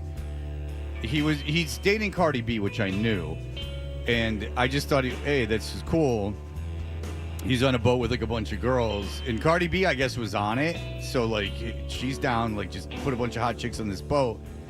But what I didn't notice, which apparently a lot of eagle-eyed people, including lots of friends of mine, noticed, because I started getting texts yesterday about pink powder, and I'm like, I don't know anything about pink powder. Remember, I never did like illicit drugs, and really, and in pink powder, and I'm like, and I put two and two together, and I'm like, oh, there's, I guess, a bag of pink powder on this thing, and that is what's garnered all this stuff. Now, Stefan Diggs would not be able to practice I mean, he was there earlier. I know he was there before. Well, we'll get into it with Christopher Price. Christopher Price, of course, covers the Patriots for the Boston Globe. Christopher Price, hello, sir. Hello, sir. How are you, Fred? I am doing fantastic. It's always a pleasure to hear your voice. We appreciate all the time that you put in doing the show. All right, so who knew there would be something interesting going on so quickly? Okay, so Stefan Diggs, if I'm not mistaken, has been to Foxborough. Like, he's been involved in some team activities, or am I wrong? Yeah, he's been there on occasion over the course of the spring workouts. Guys say that he's been very diligent when he's been in the building, great to talk to, been a great teammate, been the sort of guy that they hoped he would be. So he has been there on occasion. He's been working out. When he's not been there, he's been working out on his own in South Florida, rehabbing the knee, and this is where the video popped up the other day. Okay. Now there's a video of him. He's out on a yacht. Again, when I just saw it, I was like, oh, cool. You know, look at this guy. He's with all these like hot chicks. This is, and his girlfriend's there. Like, this sounds like kind of like a fun life. Seems like an open affair. Who knows? But I was unaware of this pink, this baggie full of pink powder. So, okay, is this giving you any kind of idea of why Stefan Diggs maybe had problems in Houston, why Buffalo, Minnesota, like all these places? Do you think the Patriots right now are questioning the signing of Stefan Diggs? I don't think they're necessarily questioning it. And I'll say this, I'll take issue with the fact that he didn't have a problem in Houston. And I think part of the reason he didn't have a problem in Houston was he was only there for a year. Yeah. And if you're the Patriots, the smart play here is the fact that you only have him for a relatively short time. You're not tied to him for an extended period of time. The people I talked to, when I did the piece on Diggs, like a 2,000-word piece earlier this month on Diggs, and the vibe I got from the people in Buffalo and the people in Minnesota is the expiration date hits about 2 years in. And so, you know, you look at what he did last year in Houston. He was a great teammate. C.J. Stroud raves about him. D'Amico Ryans raved about him. But you talk to people in Buffalo and Minnesota, and the understanding is, well, you know, the act kind of got a little tired after 2 years. So if you're New England, you're in a relatively good spot, at least when you're talking about long-term with a guy like this. Okay, so is this a big deal? Like, is this something that you think Vrabel is concerned about, that Stefan Diggs isn't there? I mean, he's not there, and that this video comes out. Is this something that the media is blowing up into something too big a deal, or is this something that Vrabel would deem as a distraction? I think two things can be true in this case. I think it can be it was an incredibly foolish thing for a 31-year-old wide receiver to do. And I'm not saying the pink powder, but allowing it to be filmed and allowing it to become a distraction. Diggs has been around the league for, like I said, a decade, and he should know better. He should understand that this is going to be a thing. Now, that being said, this is not that big a deal in the grand scheme of things because it's the last week of May. If this was going on during the bye week, if this was going on during the season, I think if I was a Patriots fan or if I was, someone connected with the franchise, I would be a little more pissed. But I think, like I said, both things can be true in this case. It can be a foolish act on the part of a wide receiver, a veteran wide receiver who should know better.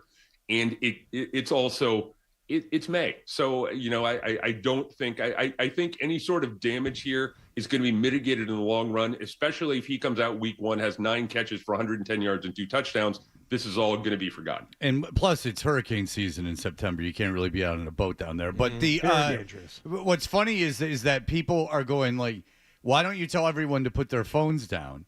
And then you would be like, well, that's why he's doing this. like the idea is to have your phones out. Like Stephon Diggs wants. I believe the reason this is being taped specifically is Stephon Diggs wants you to see him on a boat and wants you to be surrounded by 2 women and another one, 2 hot women and another one. And wants you to see them like paying attention to him. It almost seems staged. You know what I'm saying? Like if you're going to get if you're going to be on a boat with like a bunch of chicks. Like he wants this taped. Like he wants this coming out. And that's why when I first saw it, I feel kind of stupid, Chris, because when I first saw it, I was like, I didn't even register as being, we didn't even talk about it yesterday, I don't think. The reason why, Chris, is, based on my very limited experience, that would have been the biggest bag of cocaine, number one, like commercially packaged. I'm like, that's not coke. I don't know what it is. Well, I'm not even sure there's like a powder in the bag. Well, there is some that it's pure MDMA. Okay, so a little bit of is what I'm hearing through the grapevine. Now you're getting past my generation, with the MDMA stuff. But they had pure MDMA. The Liverpool scene was very into it. You were plenty young then. Yeah, go ahead, Christopher. Well, I was going to say it did look, to your point, Fred, it did look professionally shot. I mean, we've all seen cell phone video that can be a little shaky and a little bit, kind of amateurish. This thing didn't look like it was an accident. I'll put it that way. Of course not. Yeah. The whole thing is staged. He look, man, you go nowadays, the days of going on a boat with a bunch of girls getting laid and doing drugs and not putting it out. He wanted people to see him with girls. Of course, if somebody raised their hand and said, "Hey, you got the boat for the day, you got all the girls, but nobody can take their phones," he probably would say, "No, then we're not going." And you know what the girls would say?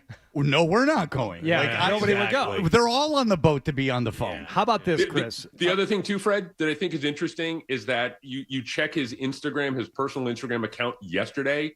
There's literally like 10 reels of him working out. Right. Getting after it and really kind of, putting in the work and stuff like that. So I think while he's always been active on Instagram, especially this offseason, I know he's kind of pushing this documentary that he's been doing about his rehab and his comeback and all that. I don't think that was a coincidence in the wake of what we saw yesterday morning. Okay, just briefly, and Fred was starting to touch on this earlier in terms of like, the personnel and the roster makeup right now. Years ago, and he compared to, let's say, bringing in someone with all kinds of issues. Belichick even mentioned it in his book as I was doing the Evelyn Woods speed reading of it yesterday, Antonio Brown. That seemed foolish and unnecessary. Right now, the way this team is being built, if you want to get good at some point, this is the time when, even if it were an issue, and I'm not sure this boat thing with Diggs is even an issue, but if it were, yeah, you're going to have to take a couple of chances on a couple of players. There's 2 ways to look at that, though. There's 2 ways. A, to build a culture, there's 2 ways of going about it. You can try to get good fast, and you can go like Stephon Diggs is going to be our best receiver. That's not great news, but hopefully he's not. But there's also, what, we're establishing a new culture. I want young players that are here. And that is something that you hear out of a lot of camps. It's just a narrative in the NFL. Is one right? Is one wrong? No.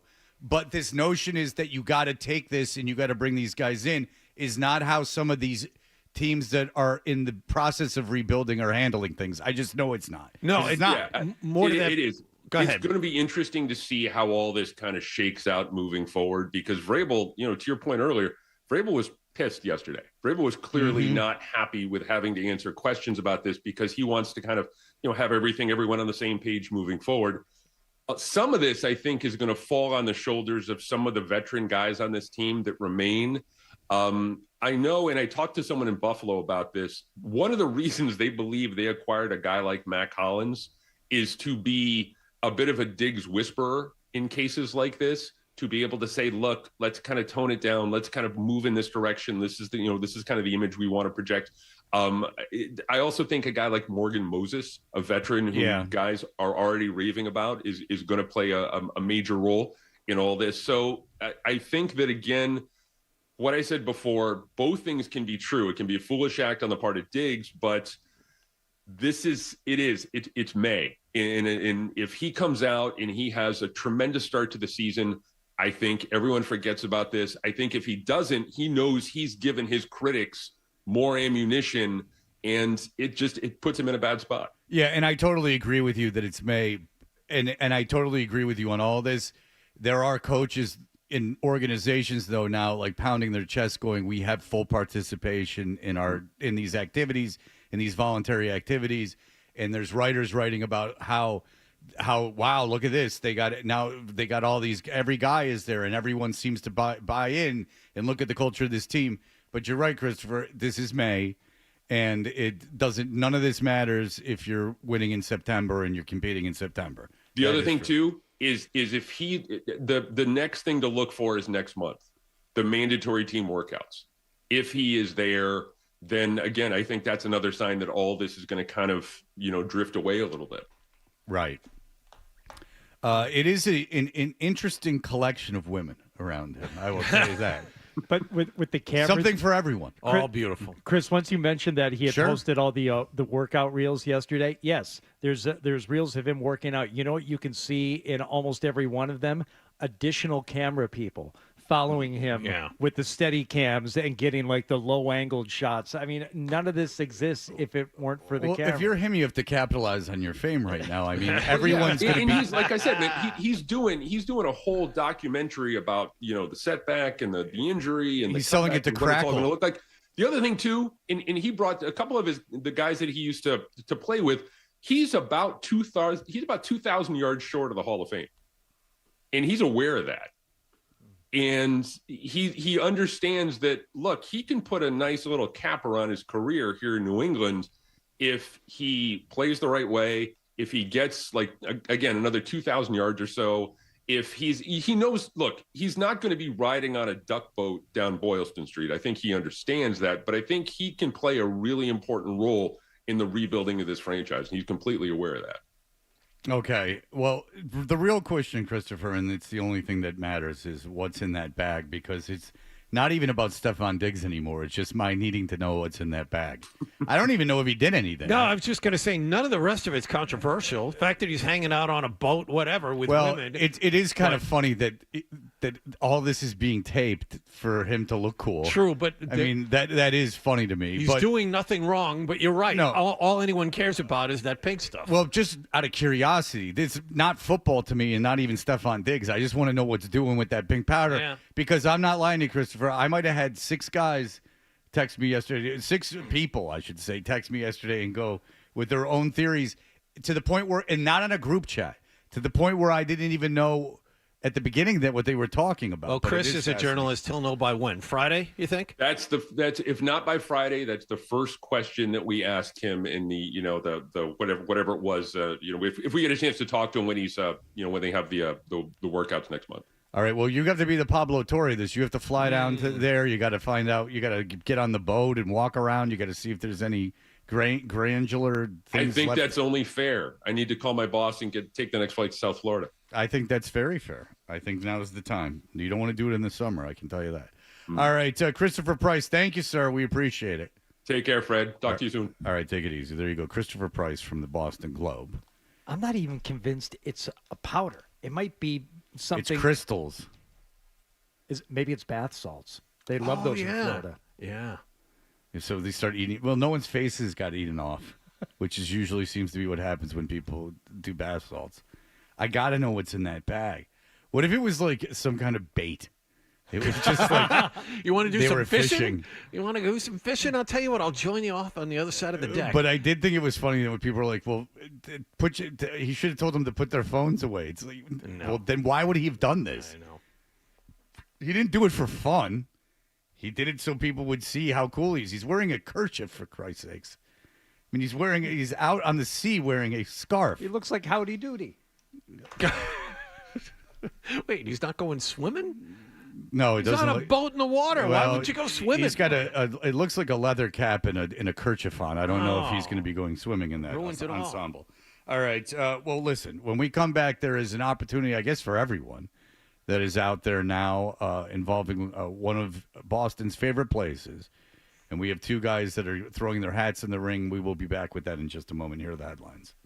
Sports Hub headlines presented by Celsius Energy Drinks. Red Sox got swept in Milwaukee 6-5 in 10 innings yesterday. They'd lost 5 in a row. They open up a 3-game series in Atlanta tomorrow night. Patriots went through another organized team activity session behind Gillette Stadium yesterday. Stephon Diggs not there. A viral video of him on a boat surfaced from 2 days ago where he appeared to be holding an unidentified pink powder. Head coach Mike Vrabel did not answer questions about it yesterday. Mass Live reported yesterday the LA Clippers are expected to show interest in a trade for Celtic guard Drew Holiday this summer. And the New England Revolution played DC United to a 1-1 draw last night in our nation's capital. Defender Eli Feingold scored the only goal of the match for the Revs in the draw. Sports Hub headlines are brought to you by Veterinary Urgent Care Center with 8 locations in Massachusetts and Rhode Island. VUCC offers compassionate, convenient, high-quality care 7 days a week. Walk in or book an appointment at veturgentcare.com. Veterinary Urgent Care Center, vet care for your pet's urgent needs. I'm John Wallach of Boston's Home for Sports, 98.5 The Sports Hub. Your next update at 8 o'clock. Stay tuned for more Toucher and Hardy on the Sports Hub. When you crack a smile, it's good. When you have a crack...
Hey, we're Toucher and Hardy.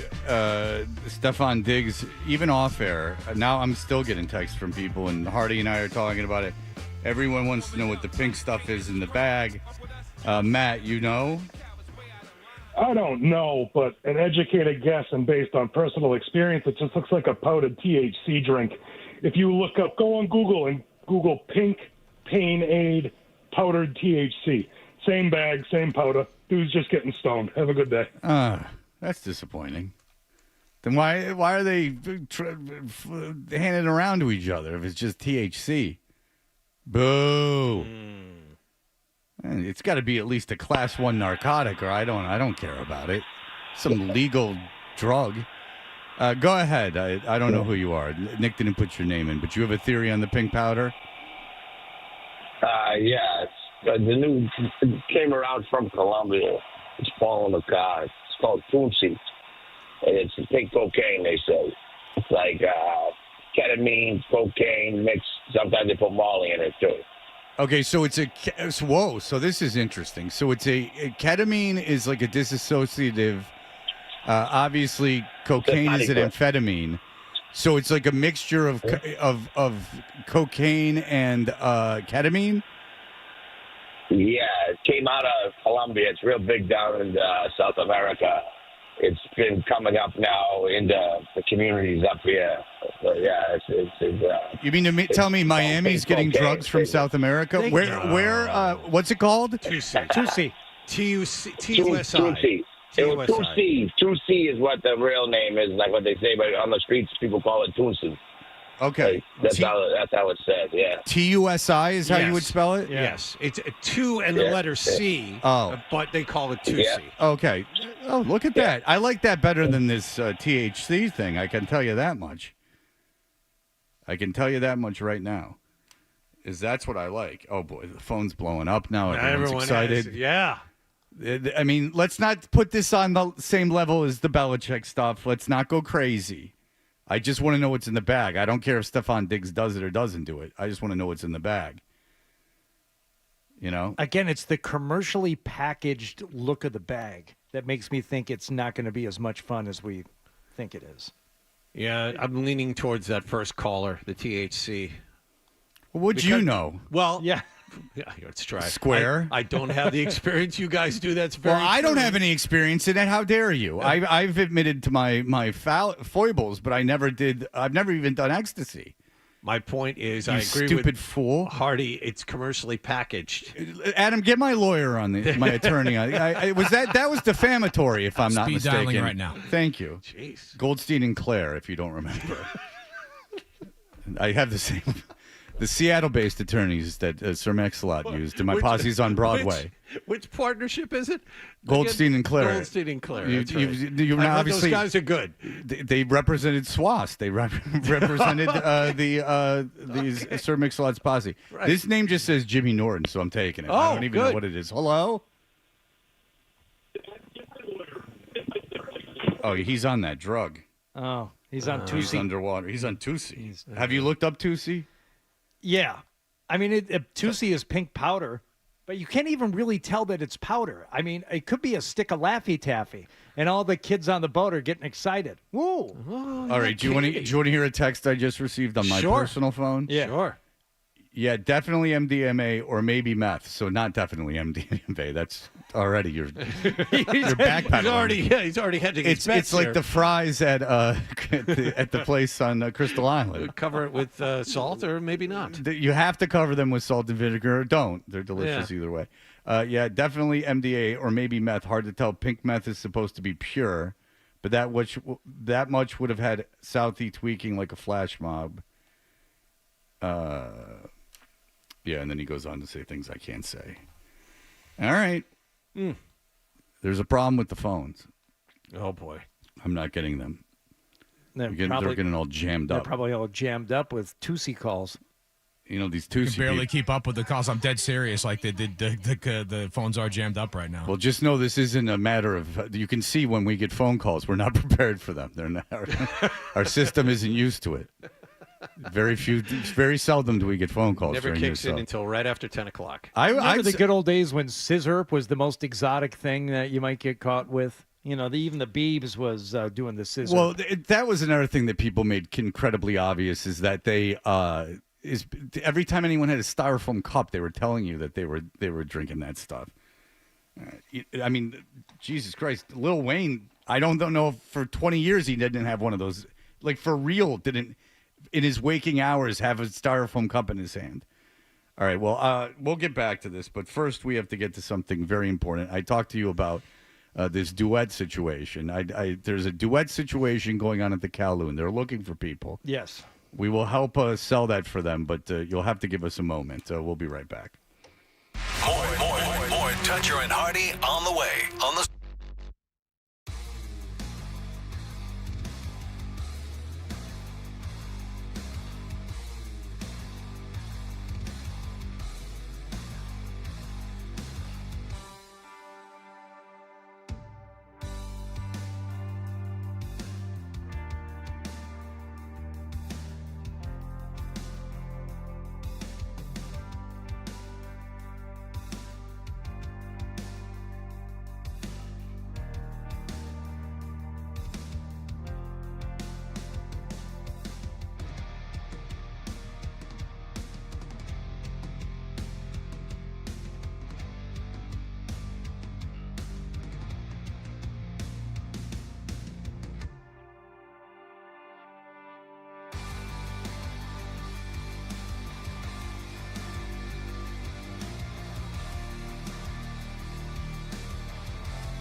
taken the lead. Alex Cora's team's now just trying to stop the bleeding. We didn't play well today. The score was the score, but we walked the leadoff guy. We didn't cover first. We dropped a fly ball on the left. We got thrown out third. We made the play at the end. So, the score will say that it was a good baseball game, but we didn't play well today. Caleb Durbin's sacrifice fly was the difference for the home team yesterday as they completed a 3-game sweep. Red Sox have tonight off. They visit Atlanta tomorrow evening. As for the Patriots, they were missing Stephon Diggs, Matt Collins, Carlton Davis, Caden Wallace, and Austin Hooper at yesterday's OTA behind Gillette Stadium. Diggs was seen on a boat in Florida 2 days ago in a viral video holding a packet of pink powder. Mike Vrabel would only say he's spoken to Diggs and will keep the conversation private. Former Patriots offensive lineman David Andrews will hold his retirement press conference on Monday in Foxborough. As for the Bruins, the search for a head coach seems to be coming to a head. Online reports have Marco Sturm as the favorite. A report out of Canada yesterday indicated he still has another visit with the team. It is possible he'll be offered the job there, but it might not be a done deal yet. And last but not least, the New England Revolution played D.C. United to a 1-1 draw last night in our nation's capital. Sports Hub headlines are brought to you by John Sewer and Drain Cleaning, keeping drains flowing for homes and businesses in the greater Boston area since 1976. Go to johnsewer.com. I'm John Wallach on Boston's Home for Sports, 98.5 The Sports Hub. Your next update at 8:30. New England plays here. Ball down the right side. It's a separation. Touchdown pass. Perfect dive from Drake May. 98.5 The Sports Hub. And now back to Toucher and Hardy on the Sports Hub. Closing a little while ago, and now it just seems to be expanding and expanding. That Route 1 real estate is not cheap. And, I mean, they are growing this operation well into the parking lot. Not only are they expanding the cuisine, I'm sure, Fred, and all the offerings inside, but as you just mentioned, outside, where coming in June, according to Kowloon Restaurant, only official account on X. Make sure you're following the only official account. In parentheses. There's a lot of false Kowloon accounts that are trying to traffic. Yeah, this is at Kowloon Saugus. Mm-hmm. Okay, make sure you get it right. Coming in June, Thursday nights acoustic open mic, Kowloon concert series, all ages and genres, as Alex Trebek used to say. Yes. Next generation concerts. Okay. Mm-hmm. And Fire and Ice gigs. Let's just give all the plugs, where they're due. And there's a form that you fill out. There's a link there on their Twitter page. They say, we are looking for singles or duets to showcase your talent for our Thursday night's acoustic open mic in our outdoor venue, which will start on June 5th. One single or duet will be picked to perform a paid gig in our outdoor venue. If interested, please fill out the attached form. Play at Kowloon Outdoor Open Mic Series. Right. And some people, like most 99.9% of people, would have to email this and submit it. But if you're part of the Kowloon crew, obviously you can, much like a velvet rope at any WWE event, you have carte blanche to get in.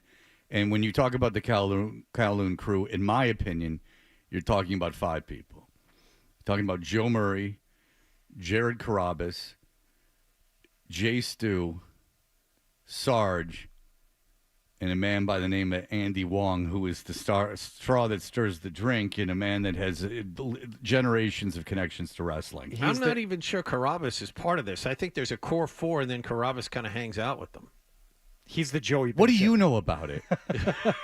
He's the Peter Lawler, you're saying, of the group? Joey Bishop is a good one. Joey Bishop. No, Joey Bishop. They Lawler was the guy. Bishop. No, they thought he was funny. They let him hang out. Lawler was the guy that they just liked his connections to the Kennedys. Wong is Sinatra. Andy Wong is Frank. We've done this exercise a bunch of times. It's very hard to get them put them into different categories.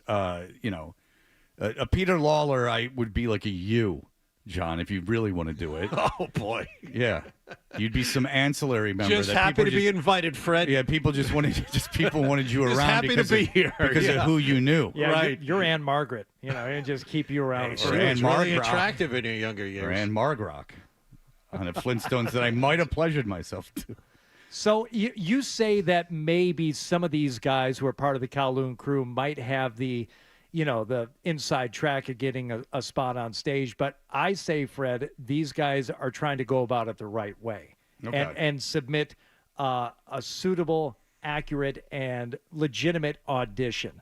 Because according to the application, it can be acoustic, but singers with backing tracks are also welcome. So I can't think of two better people to at least audition for this and hopefully possibly get a spot on the stage than James Stewart and Mike Sarge Riley. Could you imagine those guys on stage at the outdoor venue at the Kowloon? Yeah, it's like a Simon and Garfunkel thing where it could go up in flames at any moment because of the two very alpha personalities at the same time. But also that something, that it factor, the frequency and range of their voices, they just meld together like an Everly Brothers. That it just works. It's it's very an pleasing. attitude, Hardy. It's a vibration. It's beyond our human understanding. It's pleasing to the ears. So without further ado, the audition of James Stewart and Sarge to be part of the Kowloon Summer Outdoor Open Mic Series. Several submissions here. Buenos dias, amigos. Mike Riley. I roll with the Slippery Tea Crew. Yeah. Pay. No, I won't. 'Cause I'm best friends with the Wong father. Stay. In luxury. When we go to WrestleMania. Right away, they're using the backing track option, and they're using a popular song. I think all the kids are going to gravitate toward this. Sure. Are you sure it's not the original backing band playing live? This doesn't sound like it was. The flute is really good at this. It sounds like a Steely Dan, Kenosha, Wisconsin cover band. From 40 years ago. Exactly. Okay. Now they're just bragging that they get into events for free. Very good. Not thinking that they could just get in with just the one audition. They've provided several. Okay. Crazy Dragon is shrimp, tempura, cream cheese, cucumber. Hold on a second. They're actually utilizing Andy Wong audio, a sample here at the beginning. Whoa. Now, this seems to really be trying to ingratiate themselves to their host for the evening. Well, I don't know. This is Kraftwerk like. They're utilizing samples in the latest in technology. Okay, so that's Andy Wong, you're saying? Andy Wong, they've sampled Andy Wong at the beginning of this, actually giving out menu options from the Kowloon. I think. Well, it's to be genius. honest with you, Hardy, I'm crying foul if I'm going on after them. It seems like you're bribing the judges. Crazy Dragon is shrimp, tempura, cream cheese, cucumber, topped with inanagi sauce. I am Sarge. And I am Jimmy. Heading off to the wrestling match for free. Side by side in the front row. Cage match. Oh no! Survivor Series. Oh, crush me, please, Mommy. Sarge is in charge. It will all be good, baby. Okay, so they were confused. They thought they were going to a different event. They thought they were going to a cage match, and it was a Survivor Series event. Is what you're telling me. Cage match magic. Wait. They really let the band shine there for an inordinately long time. Cage match. Oh no. All right, very good. They seem very pleased with that they're getting into these things for free. I hope Andy doesn't feel used. Yeah. Just because they're getting into all these wrestling events for free. I do like the fact that they're relying on some of these duet standards. Going back. Some of these songs might be as many as 10 years old. I'm not sure. Yeah. The Paul McCartney and Michael Jackson, that's at least from the early 2000s, isn't it? Sure. Okay. What else do you have? Jay, Stu, and Sarge auditioning for the Kowloon Outdoors Summer Concert Series. Our B-52 is yellowtail, tempura, crab stick, tobacco, avocado, scallion, and spicy mayo. Stick to wrestling. My podcast is called Can I join you, please? I'll bring Andy Wong. Making cage match magic. Making cage match magic. Razzle dazzle. Jay Stu doing some of his own vocal stylings on that. I like it. Yeah. Just because you have a backing track doesn't mean you have to mimic the song perfectly. Well, I'll tell you, I saw Jay Stu yesterday, and he said, I gave you some extra stuff. Oh. I gave you some outtakes. So that was it. Making cage match magic. I think like any good audition tape, you want to finish strong. So I have no idea what and sometimes it goes the other way. I'm not sure. Okay, so there's one left. It might be good. It might be not. We don't know. Okay. The triple delight is chicken, beef, and shrimp stir-fried with broccoli. Are you thrown off by Andy Wong, Fred? What's the problem? I am, I'll tell you, I am a little concerned with his feeling like he needs to explain the menu in such detail. You know what I'm saying? It's an artistic choice that Jay Stu and Sarge are making here. Who are you to question it? Well, I mean, again, if I am someone who is, if I'm someone who is, also auditioning for this, I'm calling into question the validity of these auditions based on the fact that Andy Wong is being utilized. Just, it seems to describe the menu in great detail. I think you just have to let ours wash over you. The triple delight is chicken, beef, and shrimp stir-fried with broccoli, water chestnuts, mushrooms, and bok choy. Don't go breaking kayfabe. You know I'm not a bad guy. I'm Hacksaw Jim Duggan. And I'm Iron Sheik. But we are friends in real life. Boat room. Fried rice and egg rolls. WrestleMania vibe. When you're not around, I fight Doink the Clown. Poo-poo. Platter for sharing. Give me your best stuff. A tasty Pickleball sauce. Whoa. So that's Andy Wong going on record of what his best item is? Now, did they come up with Doink the Clown, or did you come up with Doink the Clown? This is their audition, Fred. Well, it sounds like there might have been a ghostwriter. Doink the Clown.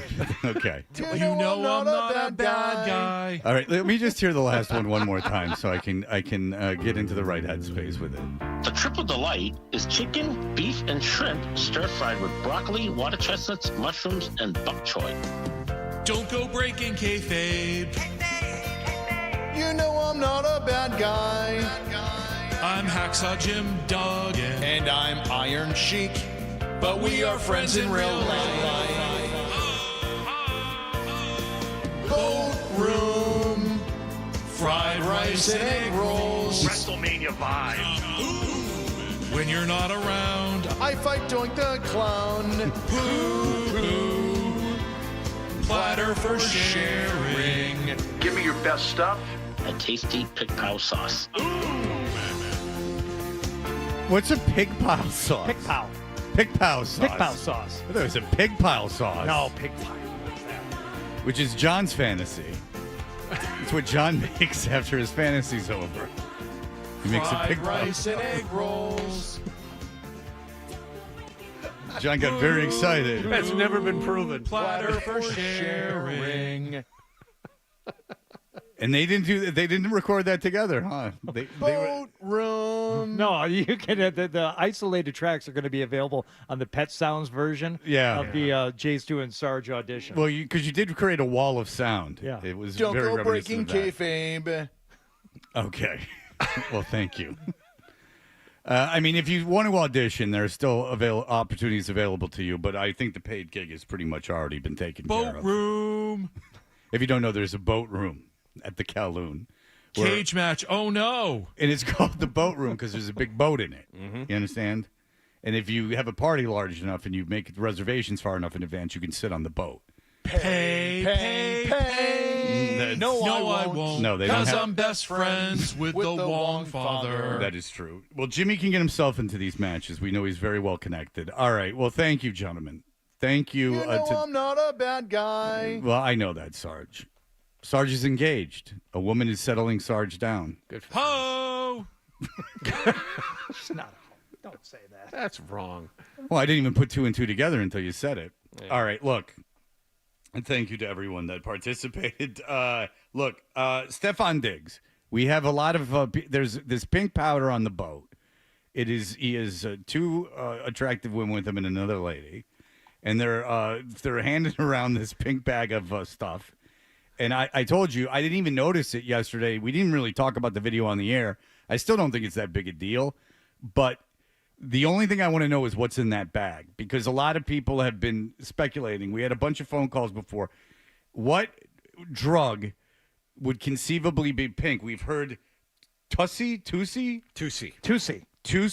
is a ketamine, cocaine, with sometimes MDMA. It sounds just kind of like a party punch of drugs that have various effects. And then we have heard that it could be some THC thing that you just dissolve in water, which would be disappointing. We are open for any suggestions for that. 617-779-0985. We'll be back in just a moment. More Toucher and Hardy next on the Sports Hub. Here's to the nights, the ones we spend with old friends, still making new memories. The games from the Mass State Lottery are the ideal complement to those.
For all our players that we're trying to make great decisions, and any conversations that I've had with Stefan will remain between him and I and the club. Hey, we're Toucher and Hardy. That's obviously Mike Vrabel talking about Stefan Diggs not being at the voluntary OTAs yesterday. And the thing is that it's not that big a deal. A couple funny things about it. So the video that everyone's talking about is he's on a boat. There's two attractive women in another one, and they're with him. He's wearing a scarf and like a leather cap. I did hear speculation about why did you have the girls like give their phones up before they got on the boat, and then I would say, well, then you would have an empty boat. No one would be there. Stefan Diggs wouldn't be there if it wasn't being taped. Those girls wouldn't be there if it wasn't being taped. It was all being done. That's that's why everyone is there, is to be taped. Yeah. Everyone wants to be on camera. To document the event for multiple media platforms. Yes, absolutely. But the fun thing is about it, and look, this is annoying to Vrabel, and he has to answer questions about it, and I'm sure, the questions have to be asked, and it's annoying, but, who really cares at the end? But what is interesting is that, like, to the point where I had seen this video before the show yesterday, and I think we might have touched on it for like a second. But then I started getting texts from friends of mine saying, what's in that bag? Like, is this a new type of Coke that I missed out on because I don't do cocaine anymore? Or there were people saying, no, it's MDMA. Now we have people saying it's Tusi, which is a ketamine, like cocaine kind of thing. There's a Reddit page that someone sent me that says it's some kind of like, that you can see that he's got like a pipe or something that it's just kind of like some kind of weed with a logo on it. I don't know. Hopefully it's not weed because that makes it far less interesting. But there is speculation running amok about it, and everyone's got something to say. Joe, go ahead. Hey, I know this isn't fun, but I'm pretty sure that's some good Adderall he's got in there. Most Adderall that's really high is usually that orange pinkish color. Now, why That's would it my be in that speculation. particular bag, though? Because it's pre-crushed? Crushed up. Yeah, crushed up, so it's easy to, some people would snort it. Some people would just put it on their tongue versus taking like a whole pill or something. Right. Okay. And so you're saying that that's Adderall, which would not be as fun either, although very addictive. And if they're just passing around a bag of pink Adderall, it is interesting to me. Again, this is May, and I don't really know how this affects anyone, but it is interesting. And there's women of all shapes and sizes on this boat, too, if you haven't noticed. I've noticed. Now, is there a woman that you've taken particular liking to? Well, I mean, it's tough to narrow it down to just one. I'm a fan of multiple. Okay. Because there's one that's larger than the others. Is that the one that's catching your eye, Jonathan? Oddly enough, you'd think that, but that wasn't the case. That wasn't the case. I think it was the one to dig. Yeah.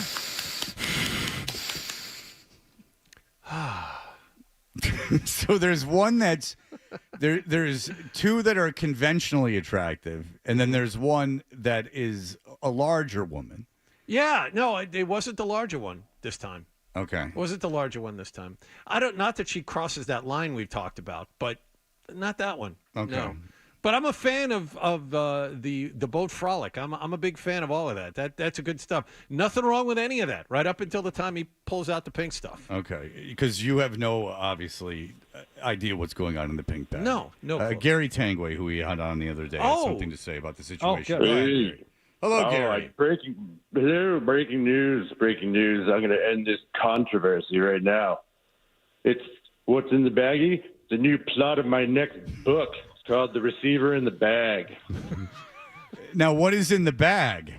Oh, he hung up. Oh, no. That's the secret. You got to read to the end. Rocky Suarez had 2 jugs and a bag of pink stuff. And that wasn't the only pink with Rocky Suarez. But she was a cop. A cop's cop. Rocky Suarez had a pink bag, and I said, honey, if those are boner pills, save them. Because the only thing I need is that sweet buddy. Yeah. Jay, go ahead. So everybody yesterday that was calling it Tusi. Tusi's the street name. It's pink cocaine.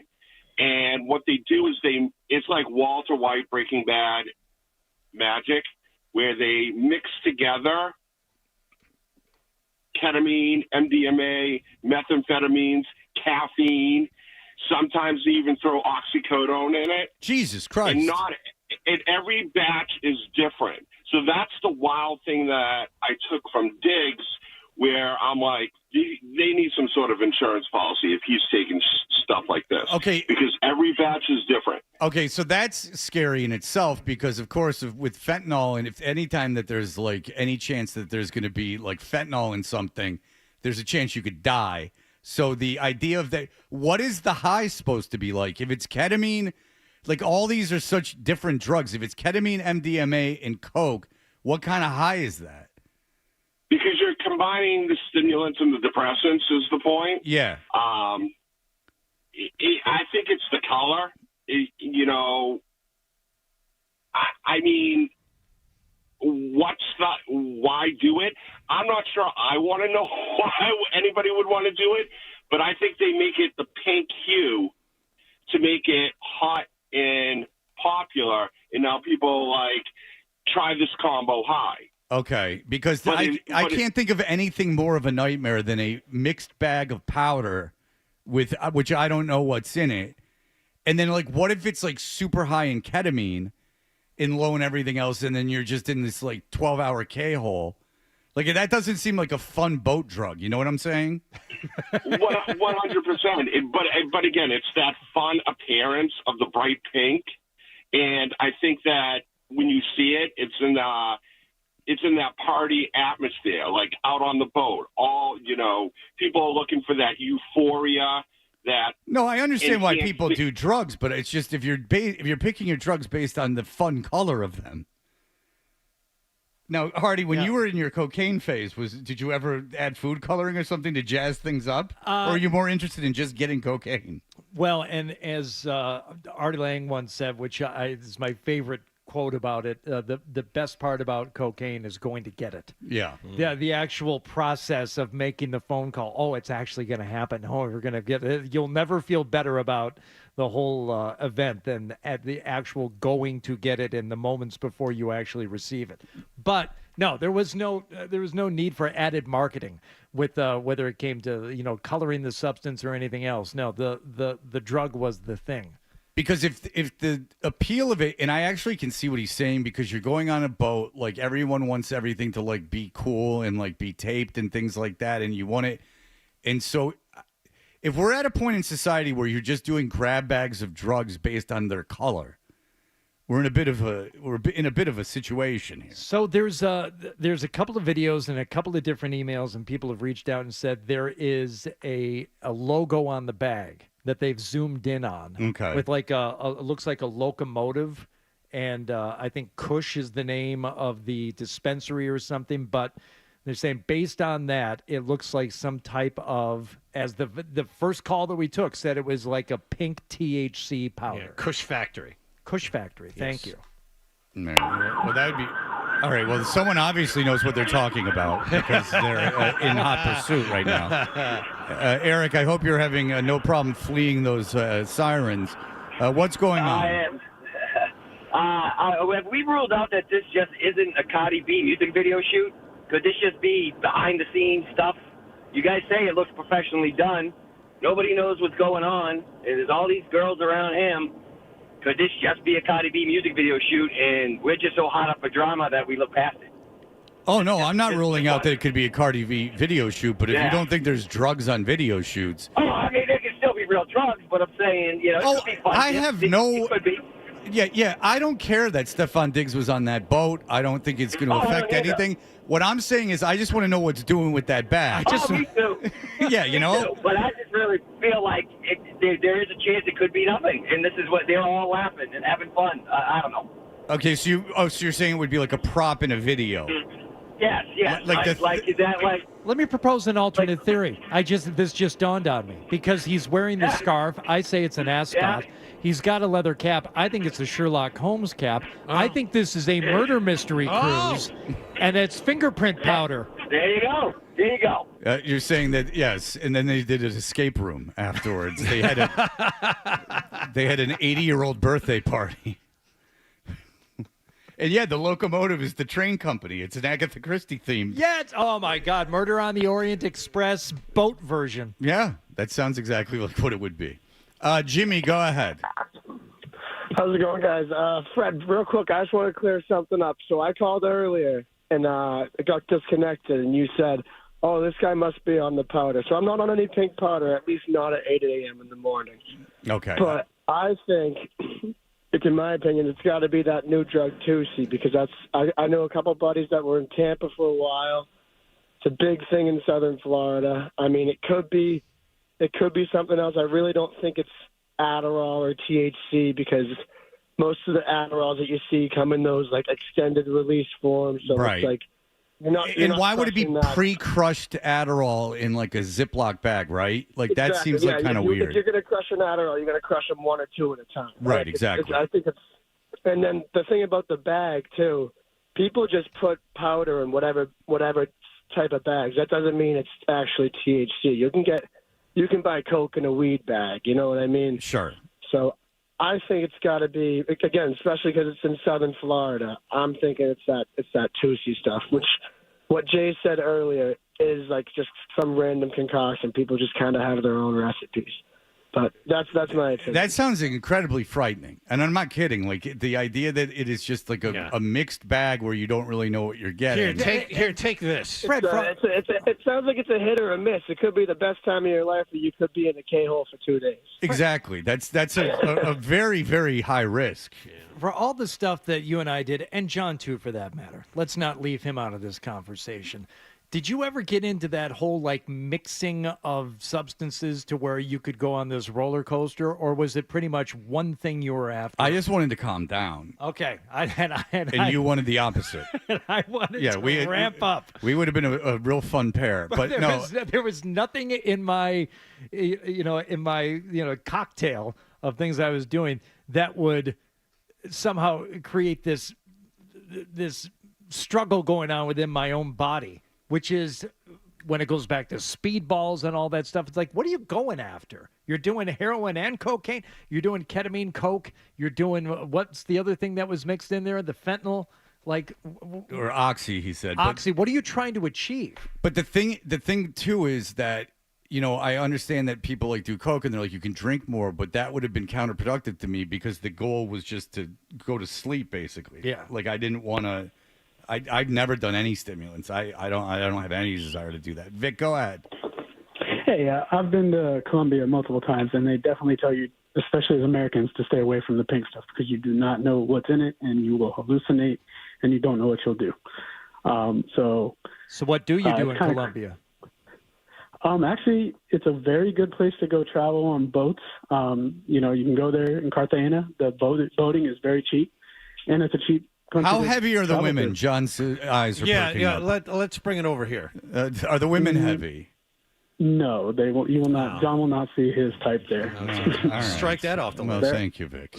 Listen, Colombia sounds like a beautiful place. My uncle was in the DEA. He was in Bogota, Colombia, and the kids were there for about 2 days before they moved them back to the States. They said, no. They moved the family down there? He was in the DEA. They lived in Pakistan. They lived in Colombia. They lived in some other place in like the Middle East. But Colombia was the only place they had to move because they had to go to school in armored cars because they went to like a U.S. school for like military or drug or whatever. But then people knew, like the minute he got, like I guess when they're in Pakistan, like you don't stand out as DEA. They know you're obviously American. Yeah. But you don't stand out as DEA. Like the minute they landed, it was known. Like these are DEA agents, and like I guess my cousins were in incredible danger. Yeah, I don't talk to them kidnapped anymore. the kids. Jesus, I can only imagine. Well, no, yeah, like I think legitimately the kids were there for like 2 weeks. Yeah, my uncle's a weird fella. I would think he's not some swashbuckling cool guy. He's a bit of a weirdo. But he was DEA. I would think not too long ago, your uncle be the last guy you wanted to talk to. With He'd be the last guy I wanted to talk to if I was anyone. So, not a barrel of laughs, that guy. Your father's brother? No, my father's sister's husband. Okay. Oh, okay. Yeah, my mom's side of the family is like at least like kind of fun. Now, some of them have passed away from the fun, but well, listen, I mean, not like at 20, but it creeps up on you when you're in your 60s. But that guy's weird. I don't want anything to do with him. I don't like him. And it's not much of an issue. It's not like he comes around. Mm-hmm. But yeah, you don't picture it like I'm trying to sound cool. Like I have Indiana Jones' uncle, like going into these cool places doing like fun stuff. He's like a real weirdo, and I don't think I'll leave it there. I don't think he's the greatest guy in the world. All right, look, we'll be back in just a moment. Look, we would be remiss if we did not catch everyone up on what's going on in the Jordan Bill Belichick thing. Now it's starting to bleed into. People are calling out podcasts and the validity of podcasting. What? Which is a world that has been free too long. It's like crypto. Who knows who's regulating it? But these guys are coming out as pretty dumb. One thing I'll say to tease this stuff is that there's this air around football people, and it's more than any other sport, that these coaches and front office guys are these. The term genius is used a lot, and when you force them into a non-babbling about sports situation, they're dumb. Like, they can't explain things correctly. They implicate themselves. They're their own worst witness. Like, Ryan Clark tries to explain this whole stupid Belichick thing. They handled it all poorly. And what else? The other thing is, and Curran was talking about how this whole Jordan Hudson thing, in his opinion, is screwed up Bill's last years with the Patriots. So there's that as well. So we will have all of that for you in just a moment. Now everyone's on board. Now everyone's finally caught up. I'm still taking apology emails if you'll send them. Here are the headlines. Sports Hub headlines, presented by Celsius Energy Drinks. Milwaukee scored 2 runs in the bottom of the 10th inning to hand the Red Sox their 5th straight loss, 6-5. Red Sox now 4 games under 500. They visit Atlanta tomorrow night. Patriots went through another OTA session yesterday behind Gillette Stadium. Stephon Diggs not there. Diggs seen in a viral video on a boat in Florida holding a packet of pink powder. But new Patriots head coach Mike Vrabel would not really address it when asked yesterday. The Bruins' search for a head coach seems to be coming to a close soon. Marco Sturm is seen by some as the favorite. A report out of Canada yesterday indicated he still has another planned visit with the team. Mass Lab reported yesterday the LA Clippers are expected to show interest in a trade for Celtics guard Drew Holiday this summer. And the New England Revolution played to a 1-1 draw with DC United last night. They visit CF Montreal Saturday evening. Sports Hub headlines are brought to you by Awaken 180, introducing the new Awaken 180 Golden program. Awaken 180's medication-free, fast weight loss solution for those over 60. Awaken180weightloss.com. I'm John Wallach on Boston's Home for Sports, 98.5 The Sports Hub. Your next update at 9 o'clock. You're listening to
follow that these guys are just not, they're not smart. It's just amazing to me. We like football so much that I think that we want to make these guys into being like these guys who could have done anything in life. But for the grace of God, they chose football to entertain us. And it is not nearly as, I'm starting to think it's not that difficult a thing to do. Based on how these guys handle everything else in their lives. It's a bit of a mess. But first, there is Hardy and Felger went out for charity and played pickleball yesterday. They played against Gronkowski and some professional pickleball guy. And you obviously go out there, and the charity and everyone, the station, the charity, everyone wants to like now put it on socials or like YouTube or something. Yeah. And so you would think, Hardy, that you would have these videos up, and there has been a video made, and you've taken some umbrage to it. I don't understand why, but what is the problem you have with the video? Nick put Nick. Nicholas! Oh, should we bring Nick in? Yes. All right. If only to hear the trombone. All right. Nick is coming in right now. And Nick knew he was coming in too, but he played coy. Didn't get a running start. Well, that's Or a walking start. running start from him. Ambling Blow a start. gasket. All right, here we go. Young Nicholas is here. His microphone is on. He's plugged in. Can He needs headphones. Can he beat the music? No. No, we cannot beat the music. All right, Nick has to put headphones on because he's going to be in here for a long time, and we're going to be taking phone calls all over the place. All right, so the thing is, Felger and Hardy went out and they played Gronkowski. Gronkowski's a big superstar. They played in this tournament. They played against him. That's why people bought tickets. That's why a couple hundred people were there.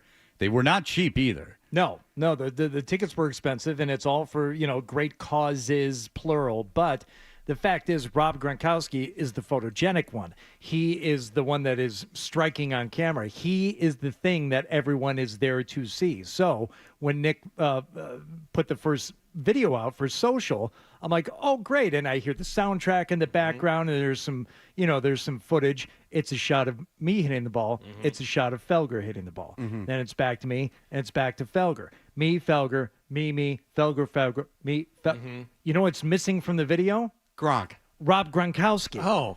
There is not a lot to play with. I wasn't sent a lot of video of Gronk from last night. Were you sent any video of Gronk from last night? Yeah, I looked back and I found a 30-second video of Gronk from last night. Is he playing? He's playing, yes. Okay. Now, would you have to mix clips of like different games? Is it Gronkowski playing against them, or is it Gronkowski just playing? It's just a 30-second clip. I don't know if it's playing against you because it's not going back and forth. Well, that's an artistic choice right there. Well, but it's also was there any long shots panning out from just a ball on the ground? No. What was the weather like outside? There's a lot of questions that need to be answered. And this also isn't a sports documentary. Right. I mean, this is a 30-second video on social. How many shots did you edit together to make that one 30-second video? I did. How many different cuts are there, would you guess? I used 5 or 6 shots or videos of you and Felger playing. Okay, and probably 10 cuts in there? Yeah, 10. Okay, so a 30-second clip of Gronk playing, if you could clip out, I don't know, maybe 3 or 4 to cut to the whole purpose of the event last night and the main attraction, that seems like it would have been a choice. Not a choice, the choice, maybe the only choice, to include Gronkowski in the video of the Rob Gronkowski Pickleball for a Purpose. Right. But you guys work for the station, and I want to see you doing things. No, you don't. See, that's where I would argue with you, Fred, and apparently also with Nicholas. But you guys aren't. We are not the draw. You guys are not playing pickleball every day, and you were on the same team. That's what brings the crowd in. Would it be possible, Nick, to have another video made that shows? Now, hear me out on this. Let me play the tape to the end. That shows Rob Gronkowski at the Rob Gronkowski pickleball event. Sure. Yeah. Okay. Yeah, I can do that. All right. Yeah. Listen, you didn't instruct him what to do. Be careful. The audience is going to get very mad at you. I don't want to look at myself. Okay. Well, you're assuming that people want to see the guy that is the famous athlete. That's for the video 2-3 days from now when everything's off. Now Nick's mad at me. Of course he's mad at you. How's that feel, Nick, you have Fred? every right to be mad at him. How's that feel, Fred? All right. Somebody else now. Well, now Hardy knows how it feels to regret everything you just said. Somehow I don't have a feeling that's going to happen. Zolak, hello. Oh, boy. Yeah, my kid was pissed off this morning. He looked up the video and he said, "Hey, Dad, you lied. Gronkowski was not at this thing that you said your station was at last night." Well, why just based on that video would he think Gronkowski wasn't there? Why do you put up with this stupidity every day with him? Oh, no. Seriously, like, I remember last week, I forgot last week, I was pissed at him. Now I want to punch him in the head again. So I'm glad this happened today because it reminded me how bad I want to hit him last week. But I don't understand why your son would doubt Gronkowski was there just because he wasn't in the video about the Gronkowski event. Because the video said that he was there, but it lied. Okay. All right. So you're saying okay, that he should have put Gronkowski in the video. Well, you would think so, yeah. I mean, most content creators, where's Ralph at? Ralph would be all over this thing. Okay, well, listen, that's an artistic choice, and who are you to call him out? This was his Tim Burton.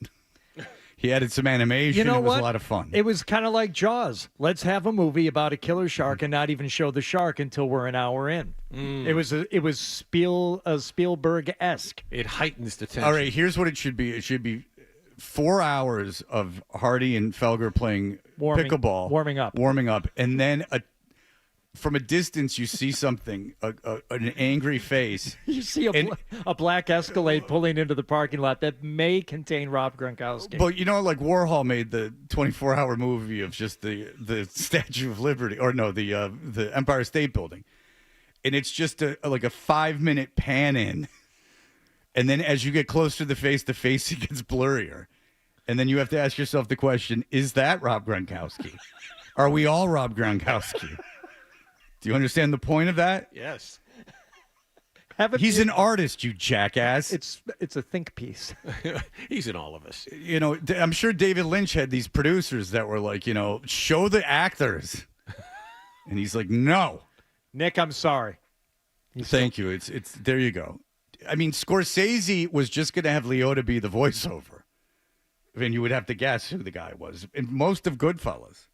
Now you feel bad, don't you? Because you made Nick feel bad. I didn't really mean to make him feel bad. I thought we were going to have a fun conversation. Then he got mad and left. Well, listen. 12, is he mad? He's working right now. I don't want to. That means I don't want to interrupt. That means he's mad. No, but you can't. You can't. No quick movements around him, or that kid gets spooked. You ever see a chipmunk? You hand him a peanut. And then then there'll be a thump in the background. That thing scatters like there's no tomorrow. You let him be. No quick movements, no shiny objects. You let him sit.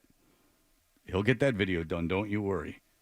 Come noon, a couple days from now, that thing will be up and at him. How can he even be that mad at me as compared to you? Nick. I mean, that was mild. What's the term? Gaslighting. Gaslighting, as I believe what's going on now. That was then. This is now. That was 100 years ago, and now you are. Now you're the one who made him mad with your notions of how the video should be. How about you make the video if you're so good at it? Yeah. Wanting Gronkowski in the Gronkowski video. You know what? I should have done that last night. Monday Night Football, they used to not even show the game. It would just be the blimp out in front. The Louisiana Superdome, fourth quarter. Chicago's got the ball, 30 seconds left. Look at that. It's Bourbon Street on its Monday night.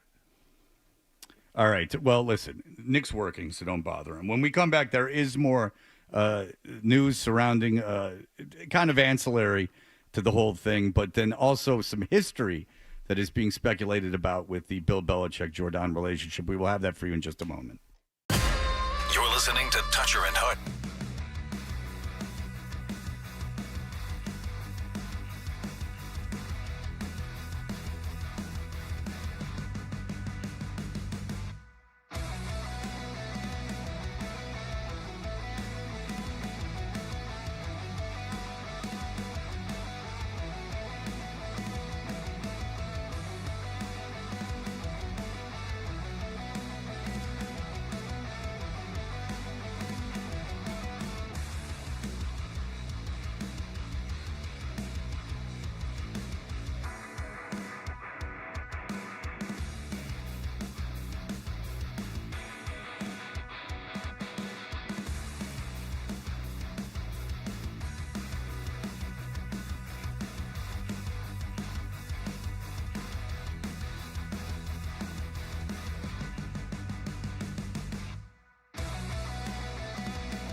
the wrong Hold Steady song. Do you want the right one? Yeah. One moment, please. Get that taken care of now. And it's not just because Fred likes the song. Now it is. There you go. Yeah, now we're going. it's the subliminal key that we are going to be talking about something. All right. So when you hear Girls Like Status by the Hold Steady, you know what we're talking about. We're Toucher and Hardy. You can watch us on YouTube. Subscribe to 98.5 The Sports Hub. A couple things going on with this. Tom Curran was on another radio show. I won't mention it, unlike Felger, who did. Very prominent.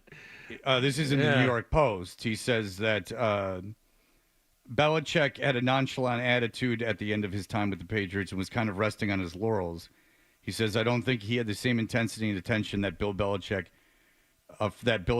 from 2000 through 2019, and no, he didn't think he had that. So the level of attention to detail was probably not the same, so distracted to you and me. I mean, I'm a distracted guy. I don't know if it's on that level, but no, his level of intensity was not the same. I think that it was born out of the drafting, the free agent signings, the coaching and succession plans, the easy outs in terms of hiring, whether it was the offensive coordinator or scouting or whatever.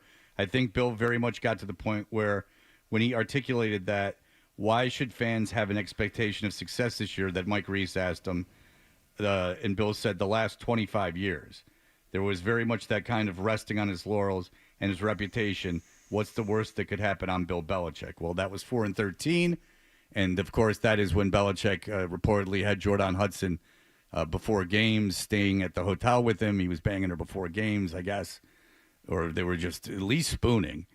And then he had her wear red pants. Had to know where she was at all times. And the red symbolized his wanting her to be fertile, but yet not ability to get pregnant at that moment in time. And so that was going on. So now people are speculating how it hurt him with the Patriots as they did go 4-13. But what we do know is that Bill Belichick was on the Ryan Clark, whatever the hell, the Pivot podcast. And after it was over and the interview was really boring, one of the guys on the podcast, Channing Crowder, has a radio show, and he came out and he goes that the interview was choreographed and all this and that. And that Bill Jordan and Bill and Ryan had sat down before the interview to kind of orchestrate what was going to happen. 90 minutes they sat down and talked. Well, that all was pulled from the radio station's website because Channing Crowder then came out after Memorial Day and apologized. Here is his apology. A couple Fridays ago when we released the Belichick episode, you shared some things and some thoughts that I believe were misconstrued, and then now people put their opinions on it to say this is what that show or this is what our show was. What were you, I guess, trying to convey, or what would you say about those things now? Which this sounds unrehearsed at all. This sounds like just two guys talking. That's Ryan Clark asking Channing Crowder to, like, what was he talking about? Channing Crowder said the words that the interview was choreographed by Hudson and Belichick. That's what he said. Misconstrued. Yes, but the words, it was choreographed by Jordan Hudson, Bill Belichick, and Ryan Clark. For 90 minutes, they constructed this interview. They choreographed it. See, his term choreographed. Even you saying it now, Fred, it's very ambiguous. Whatever point it is that you're trying to make. And it's ambiguity, whatever the term is. Ambiguity. Ambiguity lies in the exact time that they spent together, the exact parties involved. Right. In the word choreographed. Right. A lot left to the imagination there. It could be easy how the media would just run with his statements like he said them. Well, now Ryan Clark has now asked him in a very free-flowing conversation about what Channing has to say for himself. And what he should say is, I don't want to be on this podcast anymore. What he should say is, how much money am I making, and is this worth all of this? That I have to come on here now and apologize. I finally did something noteworthy. Your interview was only noteworthy for its inability to be interesting. I say something on a radio show. Oh, how novel. On the radio show that's live, that live without a net, where things can't be edited post, where it's happening in real time, where mistakes are left into the ether. Now, the audio can be taken down, but if these interview podcasts are all being edited out and choreographed and all this, why the hell is anyone listening to them? Why would I listen to something that parties beforehand not only decide what's going to be asked, how it's going to be answered for 90 minutes for a podcast, that afterwards he meets with Belichick and they talk again? I'll read his Ryan Clark's an idiot too. But this is going to clear everything up, this moron. This crisis management teams, it's throwing gasoline. All these guys, they're doing the opposite of everything. If you were to find some value in these podcasts, these 90-minute, 2-hour, 3-hour things, and you claim that you're listening to them, it's the fact that they're not edited and not choreographed, and that's when you get the good stuff, when they go off script.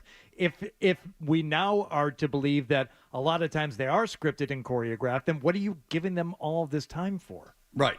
Well, the whole thing was that the Republicans were geniuses because they put Trump on these podcasts, and that there were these free-flowing 2-hour conversations where you got to see him like, wow, Joe Rogan, right? Like, oh, he's a regular guy. Like, that was the thing that helped him get elected. That's the whole premise of these things, is that they're these open-ended 2-hour conversations where anything could happen. All right, and now here is, you've heard the setup. And here is the Apollo. I'll just play it up from the beginning. I won't stop it this time. A couple Fridays ago, when we released the Belichick episode, you shared some things and some thoughts that I believe were misconstrued, and then now people put their opinions on it to say this is what that show or this is what our show was. What were you, I guess, trying to convey, or what would you say about those things now? Oh, I would say now that it came out, we talking about Belichick with him and Jordan. Great, beautiful couple, honestly. You can see that they love each other. It's a real couple. And it's a real couple. As I was talking about on radio, you fall into the narratives. So you've heard all the stuff about them. People keep asking you about that. What happened in the articles came out were unrealistic, and that is the opposite of what I wanted to do for you and what I want to do for your relationship, Coach. So that's my bad, and I want to put it out there as a man. My bad, Coach. As a man? What is he even saying? He's not refuting that it was all choreographed. No, beforehand. he's apologizing for messing up that guy's relationship with Bill Belichick. Yes, that's what he's doing. Yeah. Is he's apologizing to Ryan Clark for going, oh, sorry to tell everyone how fraudulent this whole thing is.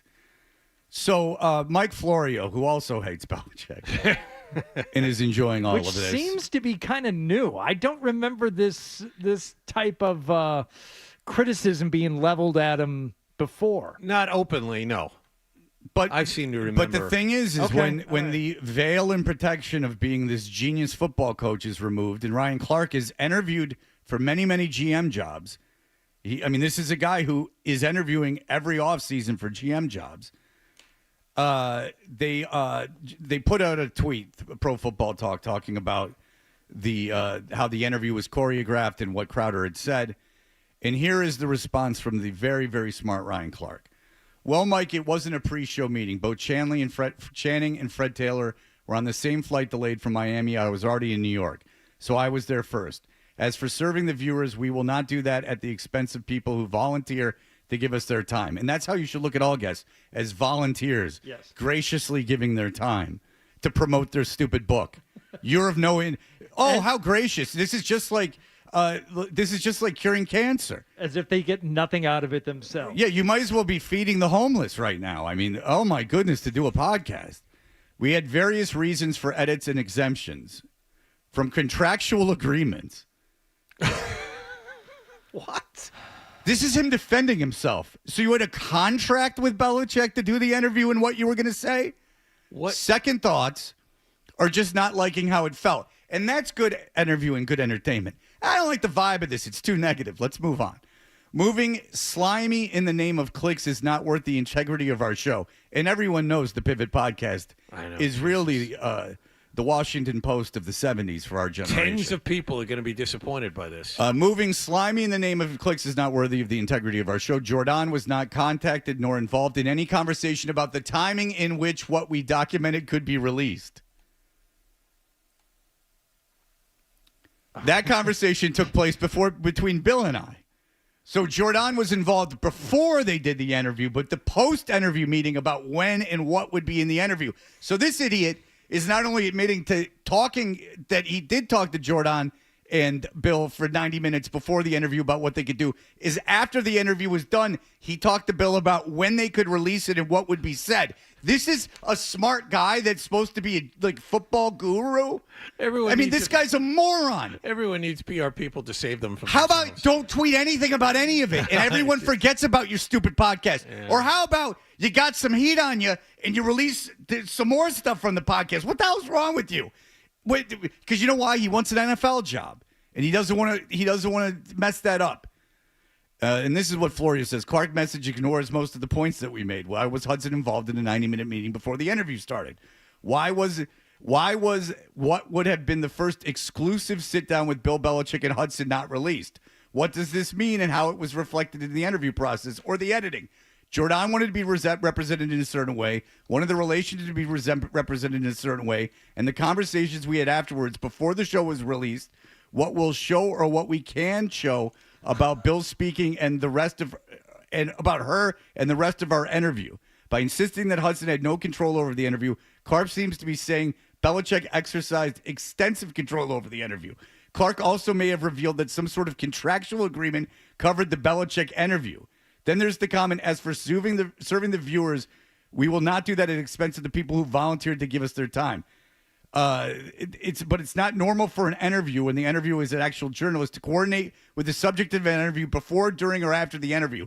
It's also not normal for an interviewer to get approval from the subject of the interview as to the questions that will be asked and or the answers that will be used, and that those will land on the cutting room floor. So he says that that Clark allowed himself to become part of Belichick's external PR team. So in defending himself, Clark has now said, listen, Crowder made a mistake by representing it that Bill Belichick and Jordan Hudson aren't a good couple. But he doubles down on, listen, we had a contractual agreement with Bill that we had rehearsed these questions and answers. And then you let him hear the podcast and then he told you what he wanted in and wanted out? Why would anyone listen to that? Why doesn't Bill Belichick just have an AI Belichick where he types in the answers? This is idiot. These guys are idiots. First of all, this is how you handle PR, is by retweeting Florio a negative article about you and writing a lame explanation confirming most of it. That's your PR. That's your genius way of getting this all out of the way. Amazing. They're so dumb.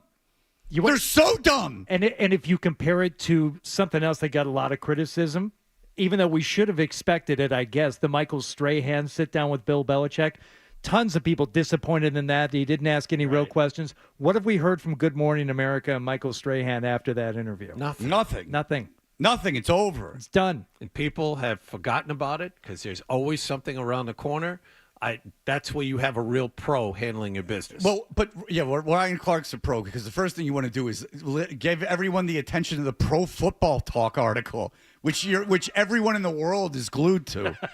Lord knows once it comes across Pro Football Talk, Mom and Pa America, that's on their front doorstep. Well, it's got Google alerts going off all over. This idiot not only retweets the article, he confirms the article. He defends himself by saying, yes. Oh, but hey, Florio, we had contractual agreements with him that we wouldn't break. Why would you say that's like one of the first 5 words out of his mouth? Contractual obligations. I swear, whatever. I've never even heard of that concept.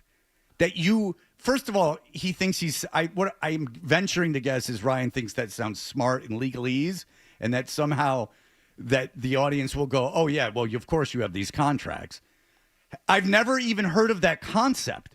That before an interview, you have a contractual agreement with someone? If you're brand new to this and you're getting into the podcasting world, you maybe think this is how things are done, and you don't have any standard to base it on other than you just want to keep your relationships, you want to get guests, and for the most part, there's not going to be issues. Okay, so I'll give you an example. Rob Gronkowski did our show for a year. He did it once a week for a year. He got paid. All right, so he gets paid. The contract is through sales, and they agree to pay him a certain fee to come on at a certain time. That is the contract. Rob agrees to come on at a certain time to talk for a certain amount of time. Now, it might be he's giving you 12 minutes. Right. That's the contract. I've never in my life heard even the concept of a contract saying This is what will be discussed. And by the way, this will be taped. You'll send me the tape, and then we'll both. I'll tell you what to put out there. What would be the point? Why would I do that? Honestly, why would an interviewer do that? What's the point of having a celebrity on if they just get to tell you everything that they're going to do? They might as well just record themselves.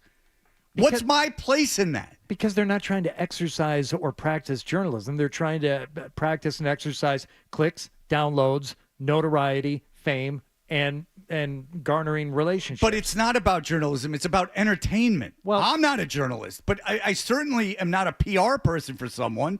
He thinks the mere fact that you're going to get Bill Belichick, that's entertainment enough. And whatever is talked about is secondary. And you know what? I think it's more like I'm going to have Belichick on. I'm going to kiss his ass, and hopefully he talks to someone in the league about hiring me. Is what it sounds like to me. And I don't know why Channing Crowder just didn't quit that dumb podcast if he's got another job. What the hell can he? They're flying in from different places. What the hell is he talking about? The two guys are on a flight to do the podcast? What the hell does that even mean? They couldn't be in. They weren't around. They were flying in for the interview. What are you talking about?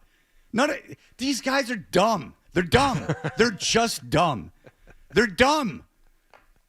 I can't tell you how disappointed I am in football. They're just all idiots.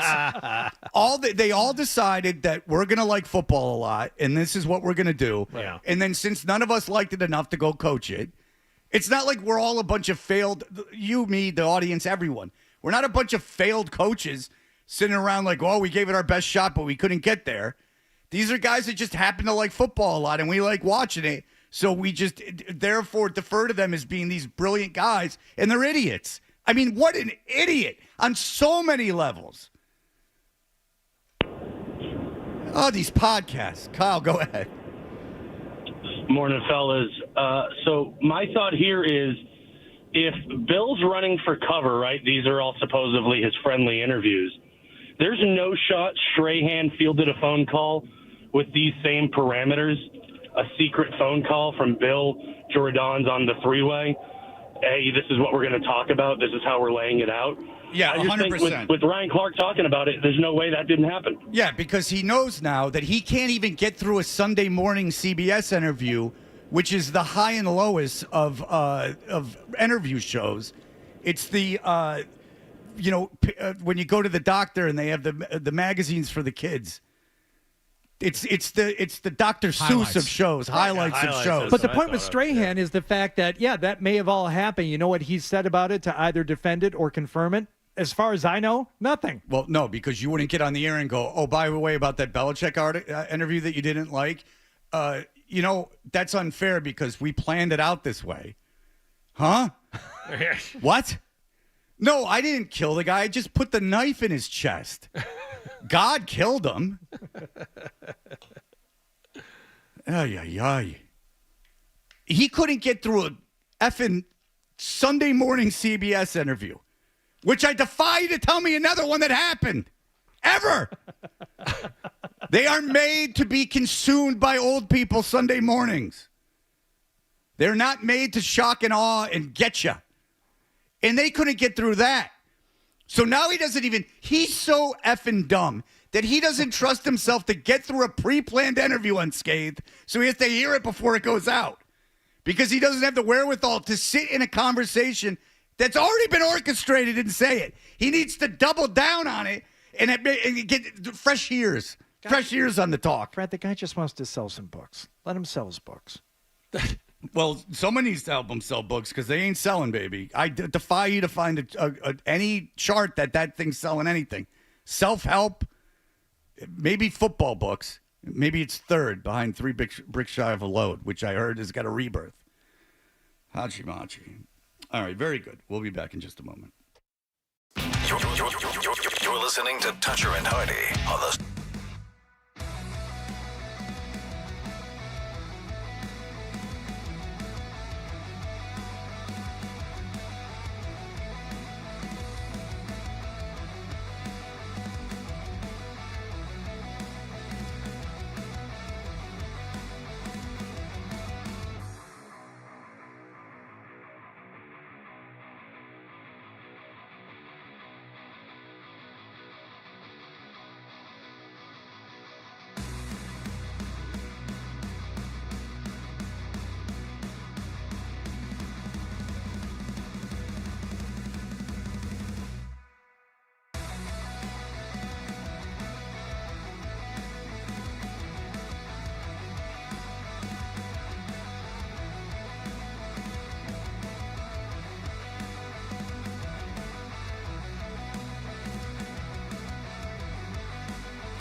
To the email bit.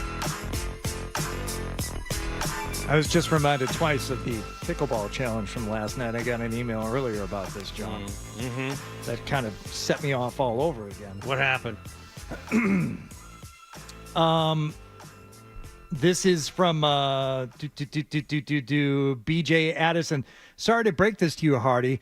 The guy you played against wasn't trying to warm you up beforehand. He was finding your weaknesses. Yeah. Oh, it's from Jason. Now, this guy didn't need to find our weaknesses. Just tendencies. He's a currently nationally ranked player. He is ranked 5th either in the country and the world up until a couple of years ago. That's who Gronk brought in as his ringer for one match against us at the very end. So, no, he didn't offer to warm us up in an attempt to find the soft spots in our game. He could have beaten us without question 2-on-1. I don't know how many times Gronk actually paddled the ball last night during our match. It was the ringer that he brought in that beat me and Felger. So you don't think there was even a little bit of that? Let's see what these two guys are doing. No, he didn't. No, he wouldn't have needed to do that. No, but he didn't know that before he stepped on the court. But we with would you. never know because there's no video of him exists or Gronkowski. All right, Blind Scott strangely has been, but he's got some reasonable requests, and we can just kind of workshop this. Okay. There's several of these, so don't stop. Don't feel like you need to chime in right away. Can I get your personal phone number to text you? I won't email you anymore, and I'll only text message between 6 a.m. and 4 p.m., or maybe only 6 a.m. and 11 a.m. Then he goes, can I have your personal phone number? He gives me his. Yeah. I want to try to get back into stand-up comedy again, and I'll only text message when it's important, like during the show. And then he goes, if you give me your phone number, I can text message you, and you can mute the text messages, and then I won't email you anymore, and it would be really cool. Then he says, because this is all proof that he won't text too much, I want your personal phone number to prove that I can be friends with someone like you without sending hundreds of emails into the abyss. And then he goes, I'm a little pissed that we're not doing the Fred Foundation. Oh, yeah. I don't read the rest of that one. No, I'm not going to. Fred, don't be a jerk to Nick. I'm on his side, and now he won't answer any of my phone calls. I don't care, though. What did I do to Nick today? No, Nick! And then he goes into how he's blind. Mm-hmm. Yeah. But, I mean, I've heard that. He's only emailed about a dozen times today. He makes a good point. If I gave him my personal text and my personal number, then he could just text me. And it would save me all these work emails that are jamming up my very important work email. You know? I have that, I don't check the folder on a daily basis anymore. When I just clicked on it, though, Scott in the North End has his own folder in my email inbox. There are 293 unread emails from Scott. Well, that makes sense. I would read other emails except for that Blind Scott has emailed so many times they've pushed everything down to the bottom. And this is why this happened to you. Jeremy has a suggestion of why the pro ended up at the event, Hardy. It's called Crime Doesn't Pay. Hardy learned that crime doesn't pay. The guy who played with Gronk was a plant by local police officers instead of arresting him due to breaking and entering with Felger on Tuesday. Oh. When the two of them broke into a pickleball facility after hours and started rogue playing. They started rogue pickleballing. I mean, you've seen it on the news. It's a big problem. It's a big problem in Weston. There's a lot of people breaking into pickleball facilities 9, 10 o'clock at night and playing like they're open. Wellesley police can't stop it. Well, Wellesley police, I've heard, have got a little bit of a handle on it because they've installed millions of dollars of security cameras to ensure it doesn't happen anymore. Right. The noise complaints, though, Fred. The noise complaints. The noise complaints are really the bigger issue with pickleball, and there was no breaking and entering. I don't want to get into the legal definition, but no. It's gray area. It's gray area. They had a guy on the inside. It was like the Lufthansa heist. They had a guy on the inside. I'm the midnight to 8 man. I'm the commandant. Yeah, exactly. And now when all these people that played pickleball that day start going missing, Ben from Weymouth wants to know the score. It was 11-1. 11-1. We thought 11-5 would be an accurate showing against Gronkowski and Edelman. After scouting Gronkowski and Edelman before Felger got there, I said, you know what?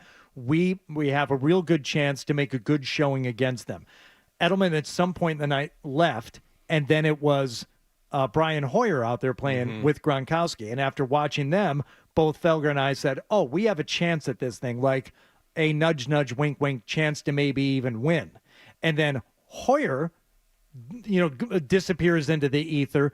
And all of a sudden, for this one match, it's Gronkowski and Ryan Sherry, the nationally ranked pickleball guy, who I will say once again could have beat me and Felger single-handedly, most people single-handedly, because he's a professional. Right. And that's the guy he brought in for the one game against me and Felger. Why do you think he did that?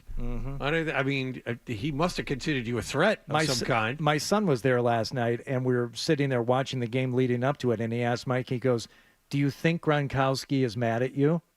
And he's like, no, why would he be? Didn't you say he couldn't do it? Didn't you say Gronkowski wouldn't do it?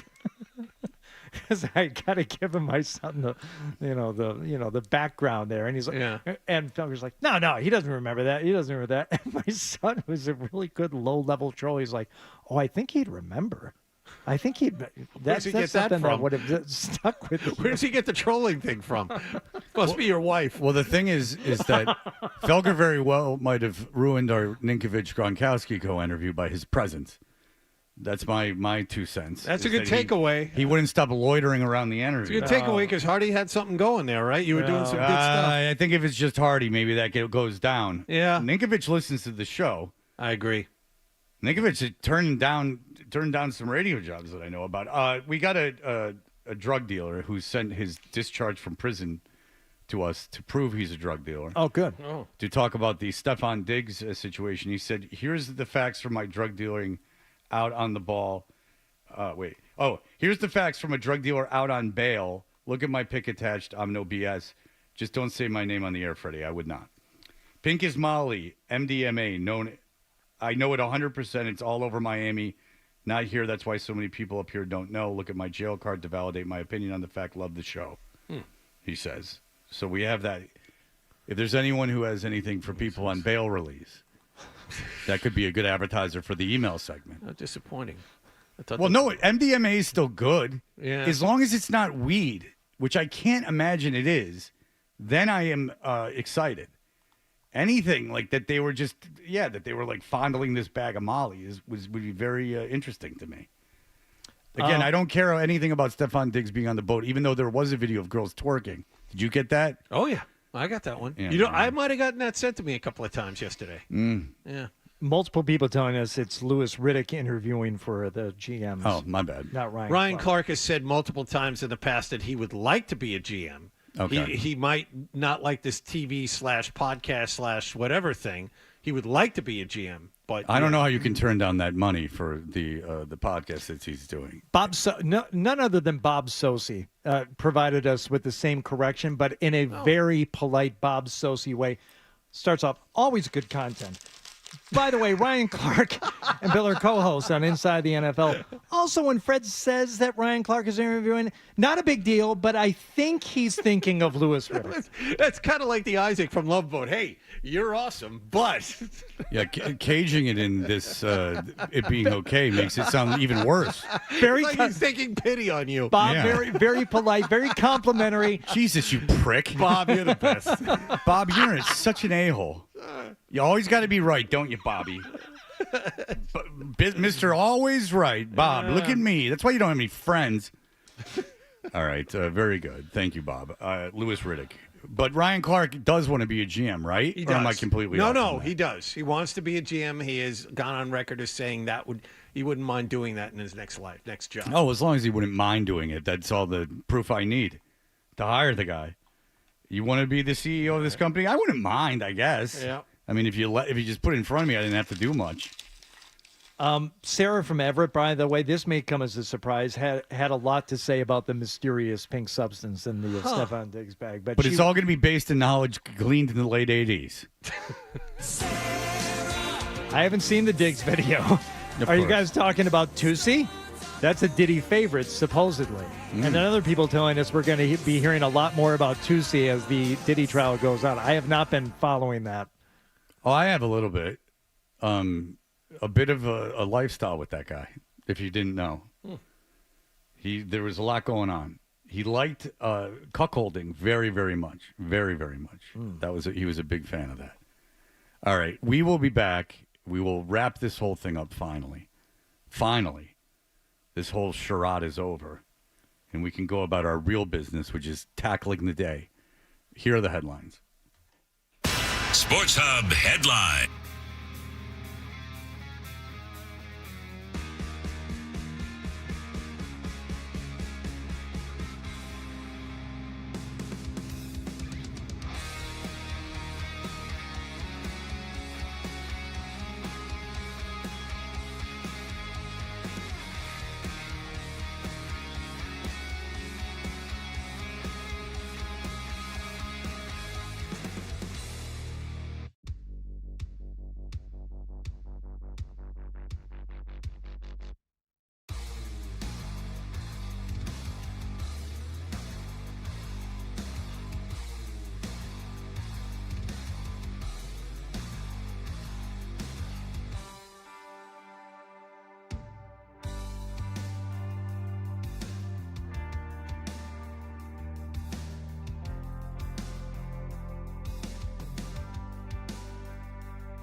If your alarm clock sounds like this is the show for you. Toucher and Hardy, the Sports Hub. We know what you're thinking. What could I possibly have missed from the show? It's time for The Stack on Toucher and Hardy. Hey, we're Toucher and Hardy. Hardy, what's going on? This is something new that will be of particular interest to people who like to go to live local shows. You, Adam 12. Yes. I've been known to attend.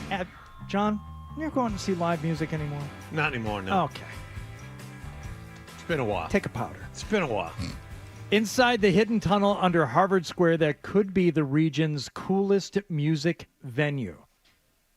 This is from the Boston Globe, who says there is a damp dustiness down here in the abandoned tunnel underneath Harvard Square. Could this space, which few people have laid eyes on in more than 40 years, come alive with music and could be the newest and most unusual addition to Boston nightlife? An under-the-ground, over-the-top idea that essentially would be, and you can see the cavernous, almost catacomb-like nature of this place, become a new music venue. Once the acoustics would be fantastic. Underground in Harvard Square, you would think. Yeah. But you would also have to go to Cambridge to get to it. The irony of attending a show at this music venue that's underneath the T and getting out, and now the T is no longer running trains, so you can't get home because it's too late. Yeah, that's a big problem, man. I mean, it's a cool concept. I like The how T. it looks, but that is kind of funny that you probably wouldn't be able to take the T home after watching the show in the cool underground T venue. Well, that's why it makes it even more appealing, as you get to drive in and out of Cambridge and find parking and then get home. It's the toughest place to get to that is not very far away. Dorchester. I'm going with Fred on that one. Dorchester's way harder. You used to have to get onto Soldiers Field to get to Cambridge. But once you're in Dorchester, it's tough to get out of there because there's always a nail in your tire. It's Yeah. very tough to drive away. Dorchester is the hardest place in the world to Yeah. get out of. There's no question about it. Why the Globe was there, why we were there, it's just a mystery that can never be answered. But the days of being able to have your secret favorite parking spots, and when we were going to Cambridge all the time for shows and, during the BCN Rumble days, you had spots you could park. You knew where to go. I don't know if those still exist. Fenway, they're all, from what I know, they're all gone. I got to get into the Fenway thing. Every time I go with a guy, if it's a guy, women, no problem. Guy, I'll just drive us. I'll drive us. Just like Rucker. Dude, going to Red Sox game. Dude, I know all the places. Don't worry. We'll drive. I don't want to drive. We can take the train. We can take it. I'll pay for a lift. Like, just please. I just want to get dropped off there. Please, please, please. I do. No, dude, I knew it. Dude, I knew it. We'll do it. You know what we ended up doing? Driving around for 45 minutes and parking in Coolidge Corner and taking the train to the game. Yes. That's what we ended up doing. And you like to be there early. You're like Vito, telling Meadows' boyfriend, and be there early. I don't like to miss the anthem. Oh, I love the anthem. It's my favorite part of every sporting event. It's very necessary to do. I mean, we have to be reminded that we live in the United States of America, but they are about to play a sport. But and it just happened to me when I went on Sunday. The guy was like insisting on driving, and I'm like, no, I'm not. I'm not doing it. I wouldn't drive to Fenway. We drove to the Bob Mould show, and that worked out okay. It didn't work out as good as I wanted it to, but I would never drive to Fenway. But even with your expertise, of the area, we still ended up in a weird garage that was far. Yes, but to Hardy's point, it's because so many of these neighborhoods have changed so much. Like all the institutional knowledge I've had of here's where you go in this neighborhood to find a parking space is disappearing. Well, no, that's everything. I mean, I've been like, I don't ever feel like I'm from here or like that I'm really living here. But even in the span of time I've been here, everything has changed dramatically. Like, forget the seaport. I never went down there anyway, unless it was one of our cruises. There used to be just that one bar on that dock, and that had the rooftop bar on it. But forget that changing. But Fenway. Like, the area around Fenway. I remember when, like, the dudes that have that shoe store bodega, that they had like an art installation there. They had like a makeshift gallery, like 5 steps from Fenway. Like all that area was like appropriated by people and had at least the concept of having cool stuff going on, or at least like dive bars. But now, like everything else, it's all high retail, high. And it's all the same. Living. There's no difference. Like if you walk around the Seaport versus walking around Fenway now, there's not a whole lot of difference. Well, the Seaport's 100 times better, Adam. I mean, the Seaport was nothing. Now it's something. Fenway was always something, and now it's just... Yeah, the McDonald's and a Burger King. No, I don't think you either one. By the way, and there's no weirdos around there anymore either. I think we chased off all the weirdos. R.I.P. Mr. Butch. And they chased him out before he passed away. You're right. I think we mentioned David Andrews briefly earlier. He will be holding a retirement press conference Monday afternoon at Gillette Stadium. I talked to him last night. You know what he's getting into? What's that? Golf. Huh. Swinging the wrenches. How about that? Oh, I bet. Guess who's been bitten by the golf bug? David Andrews. A lot of time on his hands. Well, I think Did you exchange numbers? I smell a guest coming up on the Sports Hub golf. Oh, yeah. Did you exchange numbers? Look, we'll see each other at the course, okay?